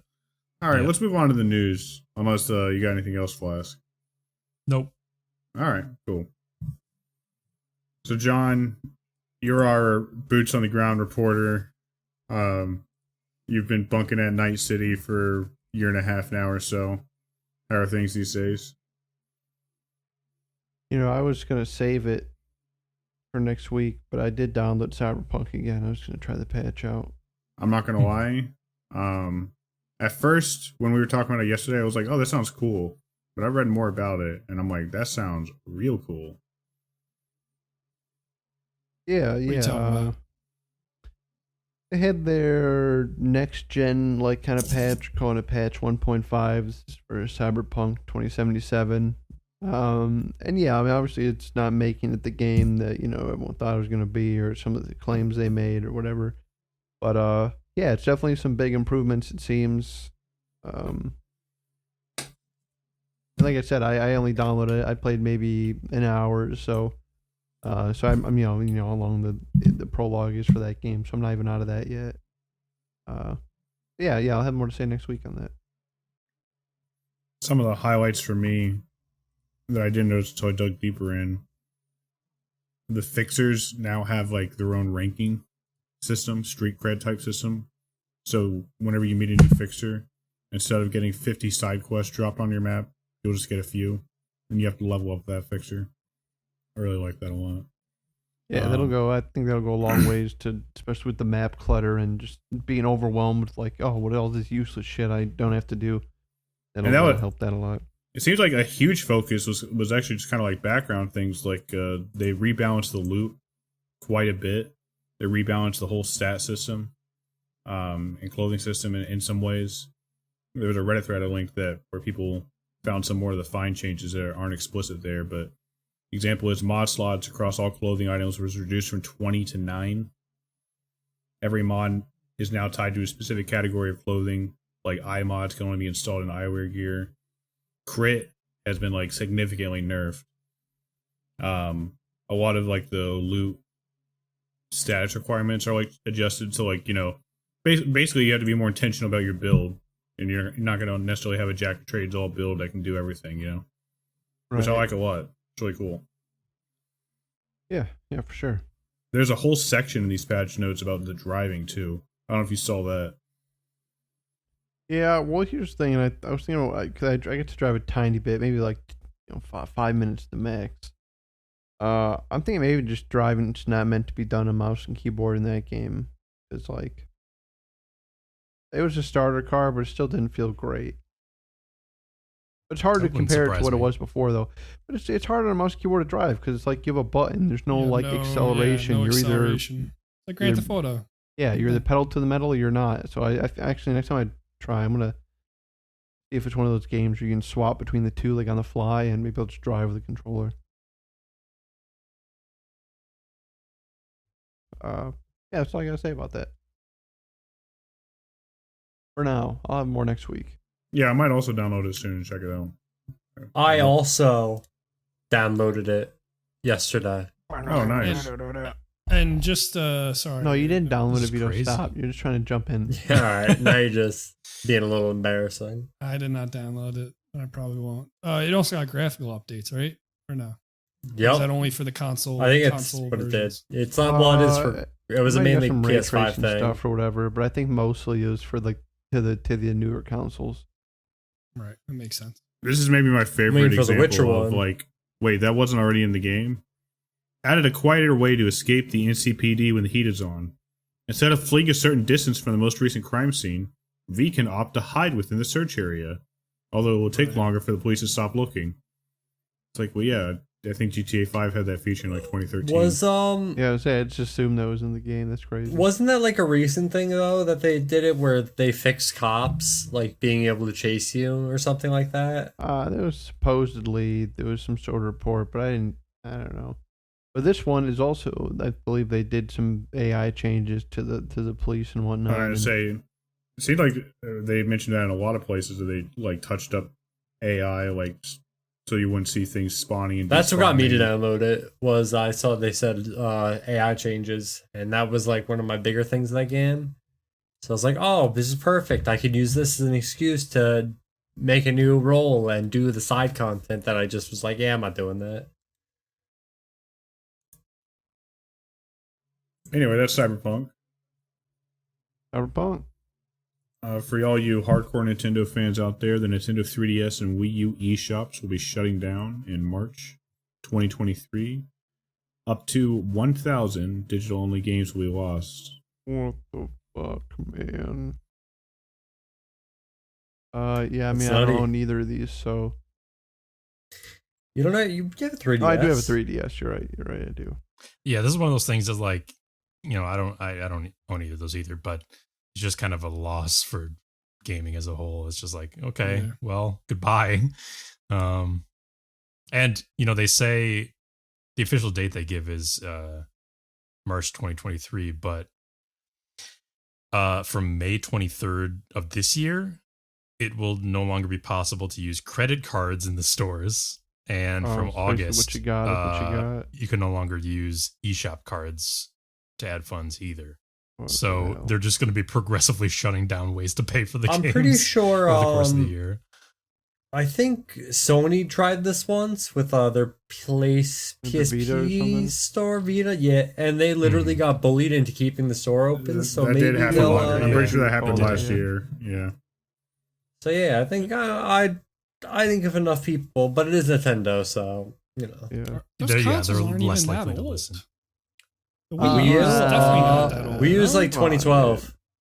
2012, 3DS is 2013. even- Yeah, actually, 3DS is 3DS, old. 3DS is probably 2012, somewhere around there. 2013. Yeah, I want to say around the same That's time. that's like 10 years. Well, yeah, I mean, I guess it's probably just like a money thing, like how much money they're taking in and how much it costs to I don't know, run the. Well, they I really think want people over to this. They just want people over to the Switch. Well, yeah, that's their yeah. that's their new Yeah, thing, yeah, baby. yeah. And meanwhile, you get put in the fucking gulag for life if you try to emulate any of Upload these music games. or do anything. That's Yeah, the thing. there's- It's like there's no real way to preserve these games, aside from ways that are illegal or that they frown upon. And it's sad because if they made them easy ways to play them, I would 100% buy them. Yeah, Promote just like like a large chunk of games. come up with some alternatives. Don't just let things die. That's no good. Don't make me have to hold my GameCube in the corner just to play like Mario Party 4 or something like that. There was a big Eurogamer article about why Battlefield 2042 failed. It's actually a really good article. At some point, we kind of hear it from the CSO of the company himself, how they view it.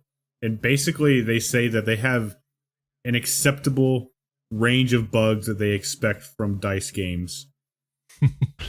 Acceptable range. And they say that like DICE has a proven track record of being able to quickly respond to the community and like fix the game up pretty quick, so it doesn't really matter. But they said that for this game, they feel that players' expectations have changed with respect to live service games, and so the previous model of shipping it and patching it later no longer flies. I hate live service. Shit. That should have never been that should have never flown in the first place. No. But I guess this is heartening in a sense that we see like the people who actually make the decisions like realizing like, oh, we have to actually ship good games. Wait, I mean, what? it's fucked up that was just their mindset. Like, all right, if that's your mindset, then when it comes out, release it for $40 because you already know it's going to be shit and have bugs.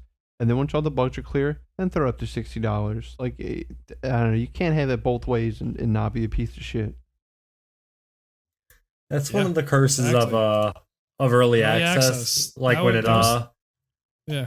like if you Sorry. when early access first was like from a scene point of view, when early access was first announced, I think like 3 of the games on it were like I want to say like Don't Starve was on it, I think, originally.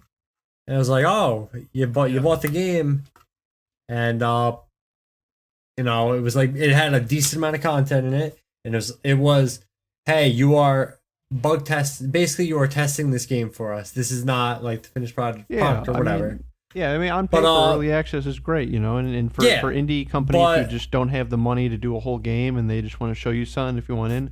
Yeah, and then Exactly. It gets picked up Yes, by AAA perfect. People, and they Exactly. just they Exactly abuse what I it. was Who trying to shouldn't be say. doing that But in yeah. the first Yeah. place? Like you have a perfect example is 90% of EA's games, or a lot of really any game recently. The games come out, they're a buggy mess, they're just awful. Like they'll first show the game and it'll look amazing. It'll be like Siege, for example. When they showed Siege, that game looked crazy. And when it came out and me and John were playing it, it was Hour to get into one match. Oh yeah, it would take like an hour to get into a match. The match was a Dude, buggy I remember mess. that.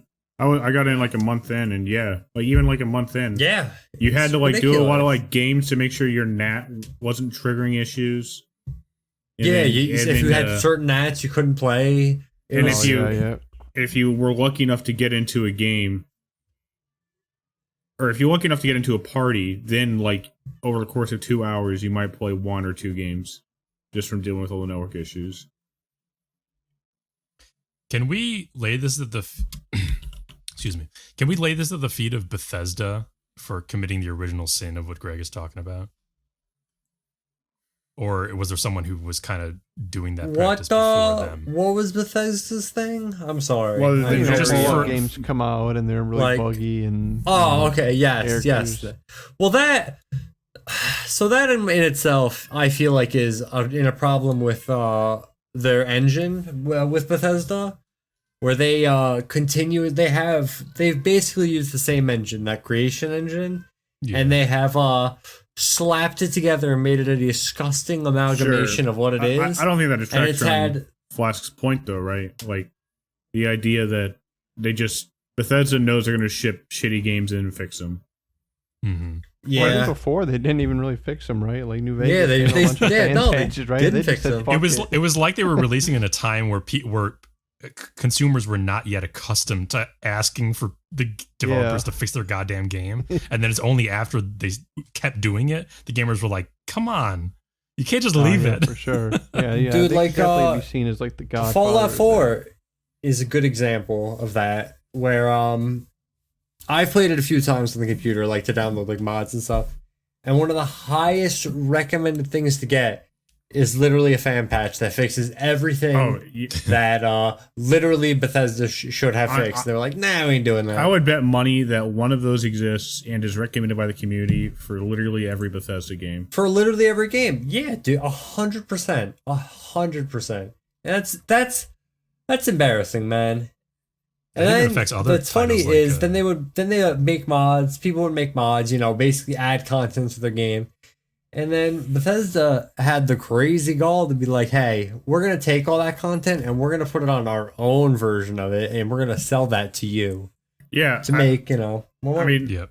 I was going to say, I think you have a point there, Flask. I think, I think it's not like they're like the root of all evil. I think that this evil just kind of spawned forth from the incentives and from like the ability that you could do that, with the emergence of the fact that you could patch games at all. Like Bethesda's definitely one of like the progenitors of it, not just that, but like you can also point to like Bethesda with, I think Greg, you were just alluding to it, like Horse Armor and Oblivion, Yeah, microtransactions.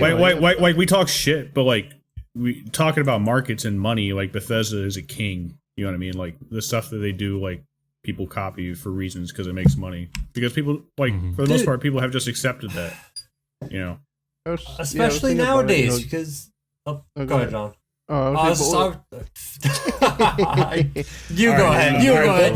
Both of you go now. You guys are so cute. We're in the mirror world right now. We're doing the bit where we're like raising our hands.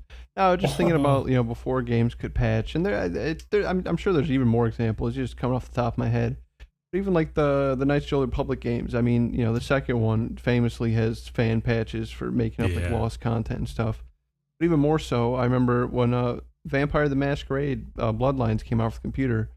I mean, that game has a bunch of, even if you download it on GOG, it comes with a fan patch because it just ran like absolute shit. Yeah. But back then, like it ran like shit, and then you bought it, and then that was it. Unless you could somehow you were savvy enough to connect to the internet, and maybe some games would release like a patch, or you'd have to find a fan patch.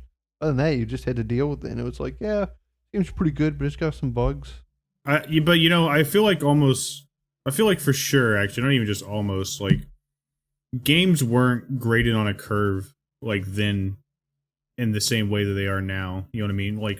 Like reviews and, like, marketing for that game, well, the reviews, I guess, mainly, probably would have been pretty meh, because there wasn't just the expectation that those things would be fixed. Right. Bethesda games are always going to get, like, 9s out of 10s or whatever. Yeah. Well, even nowadays, games get like re-reviews. When they, after they update so much or whatever. It's like yeah. I was gonna say because I just don't want to lose the example before the topic moves on, but because it's so beloved, we all just kind of casually ignore that this is the case. But Dark Souls, I mean, Dark Souls had DS fix as like a prerequisite. Oh yeah, absolutely. I knew it was shit the most of second its I life. played it. Yeah, And we were all kind of like, yeah, okay. It's crazy, mainly because games nowadays are starting to end up like $70 games, like the new Final Fantasy, There's that new. I think they are on that the is- console, right? Don't they charge 70? Yeah, but no. Oh, yeah, they are. But I think on the PS5 it's 70. Don't all I saw was on so, yeah. Epic. It was like on the Epic Game Store it's $70. So you want me to dish out $70 for a game? But that is and what's that other game, Flask? The that Isekai game we keep talking about with the girl. Oh, Magic. a Forsworn. Forsworn. That is also $70. Yeah. Oh, yeah, That's right. like the new So- standard. If it's on a console, is like $70. But that's ridiculous. So then I'm gonna buy this $70 game, which is that's pretty crazy. $60 is super crazy. $60 is crazy. $70 is super crazy. Yeah. Well, I think I'm that gonna ties buy back. this game for $70, and it's gonna be full of bugs. That ain't gonna fly, man. That's like they need to. If you sell a game and it's like shit, like runs like shit, you need to be held accountable for that. That's like something like you need to be yeah. You almost want Okay. like I feel like, you almost want like a separate regulatory industry than the ESRB that like slaps a quality stamp on it. You know what I mean? Like that it's at least playable or something like that. It needs Like, the broken actually, Campfire seal of approval. Actually, that board does exist, but I think they literally just played to like make sure that it does not crash the system or break the hardware. There's nobody like testing for like quality checking, you know. And I think, Greg, the point you're making does tie back into the thing we always talk about is the indie game sort of renaissance of sorts, where we're playing more and more indie games now that are cheaper than those AAA titles. And I think that part of that is we've lost faith in those AAA titles to be good dude, before a because lot they're of just work is put buggy into messes. them. So we're more patient about when we Yeah. play those. It's crazy usually. because like you said, and there's indie games that we've played and they're crazy good. And they're like most of the games I have a shitload of content in are indie games. And then the other ones are just buggy mess AAA games that I gotta wait scope- months for them to patch so I can play it. Their scope I might feel not be like- at the same level, but they're like complete packages as they are when they're released. 100% like a Hades. Yep. Well, that was an early access game. But What? God. my bad. Forget I said that. Cut it. I feel like it's come up a bunch lately, either on the pod or like off pod, about just like general negativity towards like the state of AAA gaming these days. Mm-hmm. And I don't know what, maybe I'm saying something very obvious, but I was thinking about this the other day, and I feel like gamers are more in charge of the quality of games today than they were 20 years ago by far. And I think stuff could just hard come to out and be whatever. Well, I think Yeah. it's hard. It's hard to see that because game companies have become scummier with their practices in recent years. But I do Yes. think that gamers have the power to combat this and use it. Like, you know, gamers could congregate on internet platforms that didn't exist, you know, like Reddit and Facebook or whatever, and Twitch. These didn't exist, you know, whatever, way back, I guess. But and voice their issues in aggregate. And, you know, that's been having real effects on some of these shitty AAA releases. I mean, you look at Halo Infinite, the subreddit fallout, and then subsequent drops in player base. You know, the Cyberpunk fallout when that game came out, and the fucking huge, you know, stock price drop for CD Projekt Red, and, you know, just news stories all about that game in the mainstream. Battlefield, fucking, was it 4042 or 2042? 2042. The most 40. negatively reviewed Steam game of all time. Law, Yeah, you well, know, that and was then- Halo Infinite's fault That was, yeah, my bad. because it released around the same time. So it was Halo Infinite's fault, obviously. So I think So you can't use we're that. seeing a lot of like, you know, gamer backlash. I think companies are scared, and I fucking feel like I'm sounding a little naive because I said that when, you know, Cyberpunk came out. Oh, you know, companies are gonna start watching their back and releasing more, you know, complete packages. And then Halo Infinite came out and fucking Battlefield. So maybe we haven't seen those results yet, but I know these companies are scared, and I feel like, you know, things are about to slingshot. Maybe I do think that gamers have a lot more power than we used. Well, yeah, to. that's kind of the point I was Power trying to to the open with player. the top. is that, it's nice to see that this is coming from the mouth of the EA CSO, Right.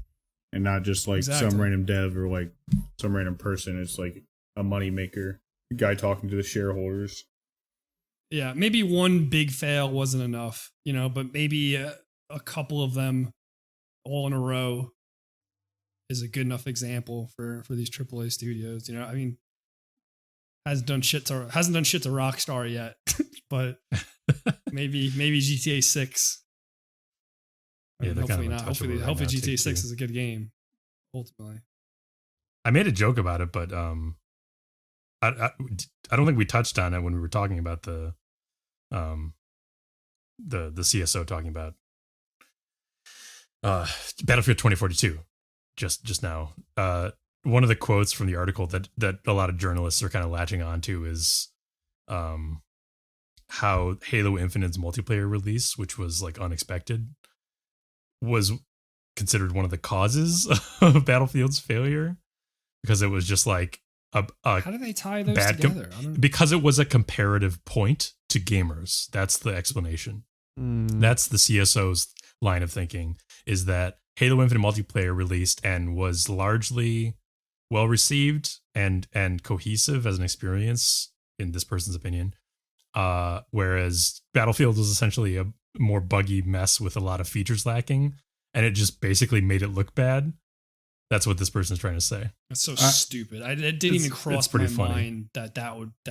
I don't know. I mean, I feel like that is literally that literally must be true. I mean, again, like, just look at this, like, money flows. Like, it's not the reason, but like, if you're trying to like list a number of reasons why this product underperformed, the unexpected release of a major competitive product that is free would certainly be a true thing to mention. Yeah, I don't maybe think it's it's like like untrue. saying, intentional. like, You're talking about you this didn't- game was unplayable at Yeah, it's like release, saying you didn't eat Battlefield. like the piece of shit in the ground because McDonald's was next door. It's like you weren't gonna Yeah. eat it anyways. Like it was. You don't blame No, McDonald's. I agree. for that. It's weak for sure. But it definitely. I mean, I'm sure it did. I mean, I'm sure there were some people that were like, "Well, I could play Battlefield, but fuck that, I'll play Halo." But also, like, yeah, they didn't do themselves any favors. I shouldn't have returned Jurassic Park to buy Battlefield. I just think of investors as robots, so like this kind of speak just No, makes sense. You know what I mean? Yeah. You're absolutely right, and now you say that in that way, yeah. And Halo Well, was free. I think it's one of those things that's like true, and everyone kind of knows that is at least partially true. But it's one of those things that you really shouldn't say because it makes you look bad Makes as you like a fucking person idiot, representing the 'cause product. You made a bad game, a really bad game, Exactly. and it's your own fault. Exactly. But of course, all the journalists are latching onto that quote as like the centerpiece of the whole thing. Right. All right. Speaking What a good of talk. bad things and overpriced console games, I almost tried to segue here when Greg was going on his rant because it would have fit pretty nicely into there. The Kingdom Hearts collection, containing I think pretty much all the games before Kingdom Hearts 3, released onto and Kingdom Hearts 3, okay. Released onto the Switch. Let me just preface that these are the prices. For the first two games, you're looking at $40. For like the games after the first two games, you're looking at like $50. And for Kingdom Hearts 3, you're looking at $50. And for that price, you get games that are running off of a cloud and not running very well at all. They were not actually like truly ported. They're literally just like cloud emulated. Yep. Whoops. People basically are like, the article goes into more details, but playing on docked mode in general is like really laggy. If you don't play with a hardwire, it's laggy. The game, let's see. The games lag so badly you can barely play them without a hardwire connection. You can't take it out of the dock. Even under the most ideal setup, which completely ruins the handheld draw of the Nintendo Switch, the games are still sluggish and miserable. Well, shit. God. That doesn't sound very Kingdom Hearts at all. I love the way he ends this article. Many players will undoubtedly It's a grab these polygon. versions to replace some classics from their childhood, and I already feel for them when that wave of disappointment hits. But truth be told, Oof. I feel worse for people hoping to finally give the series a try now that the entire collection is on the mobile family-first platforms. If that describes you, and you've been waiting for this moment to finally dive into Kingdom Hearts, keep waiting.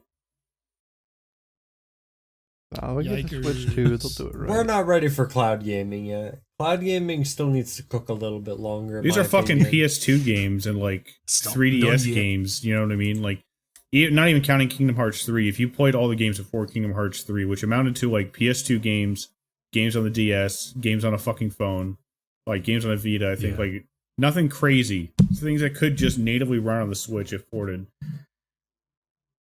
You're It's paying no reason for it to $90 be for like that. this. Plus Yeah, tax, I don't know plus why tax, they you're paying didn't $100 just- for all that to play like emulated PS2 games that don't run well. Well, Andy, you also need to mention you And can just require buy internet all that connection. together for $90. So you don't have to spend $100 plus. Yeah. I mean, I think it's kind of darkly funny whenever some gaming thing is announced and everybody in the world is like, yeah, that's going to be shit. And then it turns out to be shit. yeah. It's always like darkly satisfying in a way, but actually not when you lay in bed at night and you're like, the state of things, the absolute state Well, of things. you know, it does suck because like as a guy who doesn't own a Switch, I'm not one of those customers, but I do like the Kingdom Hearts series. It does feel like a series that I could imagine me like just sitting in my chair playing while I'm watching a show. You know what I mean? Like Oh, running yeah. around, jumping around, that kind of thing. It'll be a good Switch title. And it's a partial Disney product, so it kind of fits on the Switch like aesthetically. Yeah, So it's just like for sure. And it, yeah. So I can imagine a lot of people were waiting for this. With those type of people who were Nintendo people.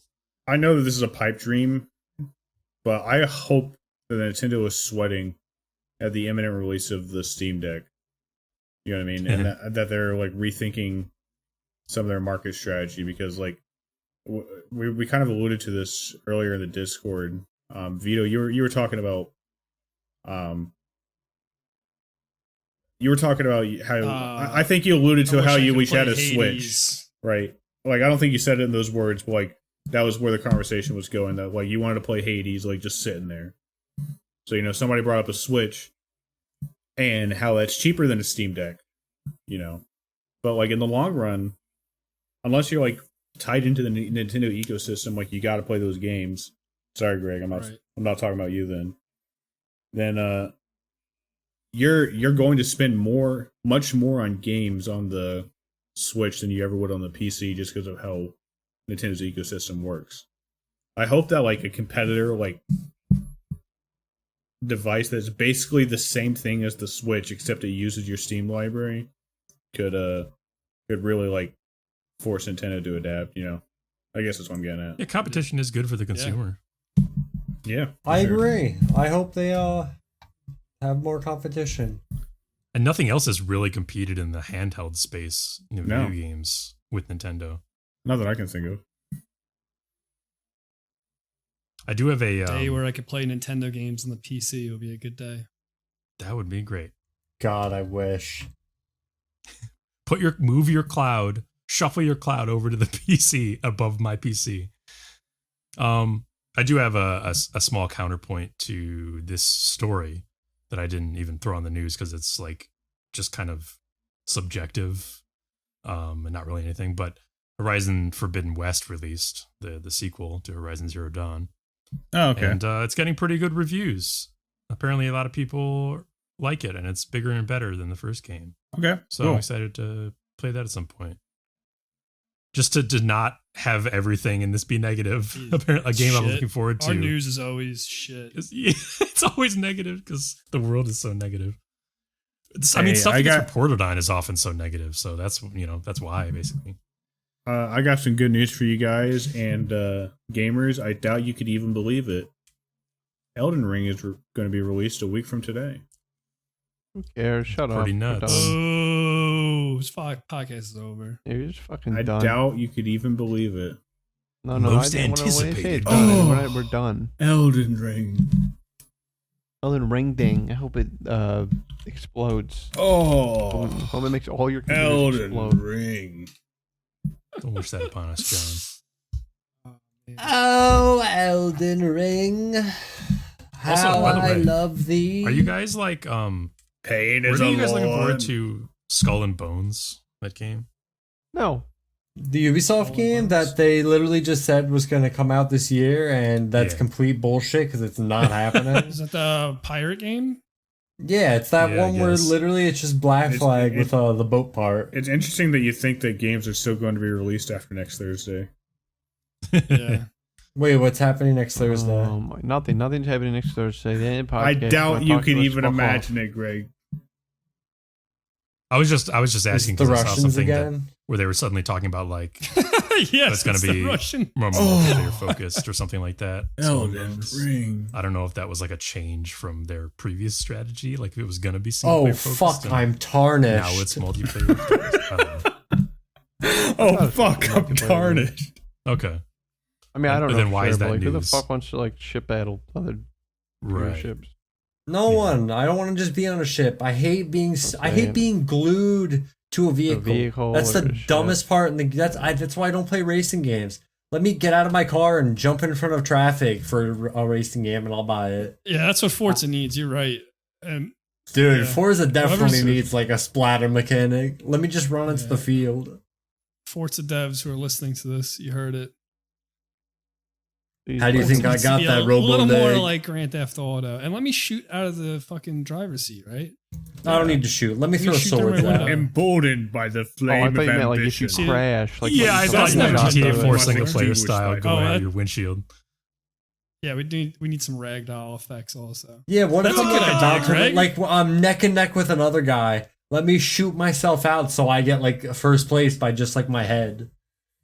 I'm gonna put little spikes on my wheels, like a little Mad Max. Yeah, dude. Ram What's other that cars. game? Twisted Metal. Just make Twisted Metal. But let me get Yeah, out and shoot. I think there were rumors Oh that my they're doing another. God, can you imagine the fucking year is 2023 and the fucking new Twisted Metal comes out and you could get out of your car and fucking shoot people and run people over? and get out Foul, of the car tarnished, and- in search of Oh the my Elden God. Ring. So basically, just a different All game. right, that's it. It's done. It's over. It's over. Shutting it down. No one gets their last word in. I'm feeling fucking tarnished right now. Ah, damn it. Tarnished. I command thee, kneel. I've been hearing mutterings about Elden Ring's story, and I don't even like. Have you guys been seeing this stuff? I know absolutely I nothing haven't about that game. necessarily been actively avoiding it, but I have not happened upon it. I mean, I've seen people saying that there's leaks out there, but I know nothing about it. Why is Okay. it? There's Is a it ring. definitely you gotta not carry looked it to into the it. Is it volcano. tantalizing? Headline level. Well, I bet there's some fires, and you gotta light them, and then there's a guy, and you gotta beat him. is it crazy tantalizing, Flask? It does pique my interest. I can't. I couldn't really avoid seeing like. Would you say it makes headline you tier more? stuff? Or less interested? Probably more, honestly. this? All right, if it's a headline, just send me the headline so I can get the idea. All right, I won't even go into the podcast because we're so close to release, and I'm sure anyone listening to this is like gonna play it and whatever. But I'll send you. I'm just Something I finding out saw. for the first time that From games have stories. Yeah, dude. Got him, bottom, bottom. It was hidden in an item description. Oh, I must not pick that one up. Yeah, no. Oh, Elden Ring. That's it. He's just been doing that over and over again. It's He had a stroke. Kinda dude. concerning. Elden Ring. Elden Ring in the Ring of Power. I got my Elden Thang on me. I want Kurt to make one appearance on this podcast and one only next week. Elden Ring. Good luck. Yeah, dude. We're not gonna talk. Talk. I don't know. If they I don't know won, the next time we're he's gonna talk be to gone Kurt. for 48 hours. Yeah, or whatever, 96 hours. However long it takes for him to destroy the game. Yeah. Not gonna hear from him. I'm okay if it's Talking a just mile him a coming minute. in and screaming Yeah. and then leaving. Oh yeah, Vito. By the way, your whole dream of like you're gonna come back and still be able to play the game. No, I don't even know if any of us are gonna be able to play the game without Kurt like helping us. Andy, I don't need did help. you clear all the stuff out of there? Did you know that you can find a secret boss if you go up there? Oh, he's really Good tough. love. He wants you to do good. He's really tough. You got to use He doesn't lighting want if you you to miss want. anything. No, I say all that with love. Nah, if you're, I can't wait to play with Kurt. Here, I've never played with Kurt guys on are- a FromSoft game release. I'm excited. you guys are good friends, and you're gonna respect my wishes, and no one's gonna play the game until I get back. You only have to wait like a week. Hey, you know what, Vito? Hey, ain't no thing. Not a big I got deal. your You back. can wait. You can wait a week. It's just a video game. I got your back, homie. And Thank just you, remember John. that though in the future when you have Well, to you pick just- your best, pick your best man. Remember who waited, who didn't. You know what Oh, I'm dude, saying? you know you're already locked in. You know man. I waited. It was Yeah, you know. the whole gift conversation. That's the thing. That was it. Yeah, but you're straight up not gonna play the game at all. No, I'm not. No, I'm not. Good luck. That's fine. Everybody needs a hot take, you know? Yeah, maybe I'll play it just to shit on. No, I don't even want to do that. That's how like not interested I am. You should just beat it for jokes. Just a fucking gag. You should beat it first for like just stay up 100%. all fucking night, 100% the game as a gag. Write a whole fucking guide for it. Start a forum. Just the whole thing is just a big goof. Yeah, we'll see. If the inspiration strikes me next week. Do it for a meme. Yeah.